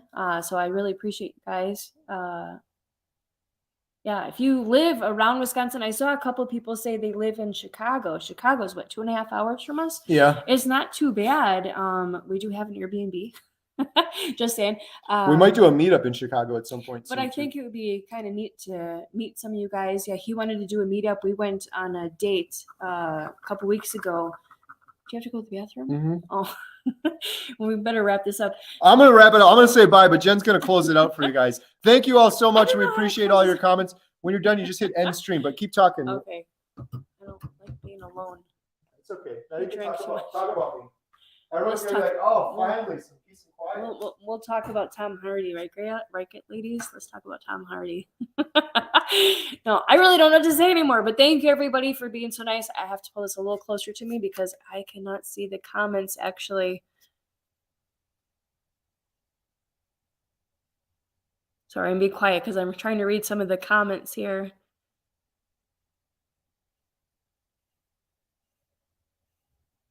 Do we do anything special around Halloween with scary movies? So actually, our city council is trying to get, they did last year, they did a Halloween movie sponsorship for the kids, which was really cool. But I actually scared some kids, to be honest with you. So I had just like a black costume on, but I put contacts in. I have red and white contacts. So Kara's like, you need to go change. You need to get out here. You need to go change. But I thought it was kind of cool. A lot of the kids liked it because it was like a dress up and I was handing out candy and stuff. So I thought that was kind of neat. So I'm not sure if we're going to. We're playing The Exorcist, actually, I believe on the 27th. So we'll see. I'm not really sure how that's going to go. Bye, Bill. Thank you for coming. Please keep in touch. I know you've been in touch with Carrie almost every day, which is amazing. We are praying for you. We wish you guys well, you and your family. So take care. If you need anything, like I said, he will not mind flying out by you and helping you with anything. I wouldn't either. So keep up the really great work with your lion diet. You're doing absolutely amazing. Carrie, come here. He's standing right there. Trying to read some more. The Exorcist, yes, that's definitely coming. We're doing the Exorcist on the 27th, right? Something like that. I had to move it because I can't read the. I think we might be, yeah. Okay. Annabelle, wasn't that was? That's a scary one. Yeah, that was. Yeah, we don't play that many scary horror movies here, but we'll. I don't know if I could play that here. I don't know. It'd be try kind of scary. But Halloween time, yeah, we'll do one. Mm-hmm. We're doing a free kids movie too. We did one last year, like Goosebumps or just talking something. about Not a that, horror yeah. movie, more like a They kids did fun movie. what was that? I forget what it was called, but it was a cute movie. They get to pick whatever they want to play, but yeah. But yeah, thank you everybody for coming. I appreciate it. I like talking to you guys. I will definitely be on the 24 hours. Don't really know what I'm gonna do for it, but I will help him out with whatever he needs. I know Alia, big shout out to you. Thank you for everything you've been doing. Adam, I know you're gonna help. Well, I know Alia. I don't know all the other guys yet, so thank you for all your help and support too with the Carnivore documentary. Graham was on here. He's awesome. Adam, Rod, JT. Mm-hmm. Oh man, everyone. It's been a full-time job getting this thing ready. I can't wait. Hopefully I'll stay awake for the whole thing. Oh, she says they're in Wausau. That's not too far from us, is it? Not too far at all. Come on down. Come and say hi. Awesome to have you, Jen. Thank you. I appreciate it. I think I might come and do more. Maybe we can get Lily. I don't think she'll ever be on. Here? She's in the basement. Yeah. Oh wow. I don't think unless she went out the back door. She doesn't want to walk past the screen, so she's stuck down there. But yeah, all right. Thank you guys so much. Check out you. JT's channel. I think in just a short while I'm going to be on his live stream. So if you guys if you want to do more carnivore. And if I'm not on there, go check out JT's channel anyway, because it's awesome. And check out Bill Knott. If you guys didn't see his video, he posted it yesterday, 50-day update. Go watch that one. That'll kill you a little bit of time, and then you can jump over to JT's channel and watch me on there. So thank you all so much. 1 year anniversary. Congratulations. Congratulations. Congratulations. Yes, thank you. We did it together as a family. Apollo 13 tomorrow, 7 p.m. Forrest Gump, Saturday, 7 p.m. A Man Called Otto, Sunday, 4 p.m. Giving away a whole bunch of prizes and posters. We're giving away Keanu Reeves. John Wick 4 poster. Yes, I can. Keanu, if she lets it go. Let one go. Giving away some gift cards, giving away some prizes. We're even giving away a home movie projector. So come on out. It's going to be a party. It's going to be fun. And we thank you all so much. Have a great night. Bye. Thank you. Bye, guys. Then you go like this. You press this button and you go.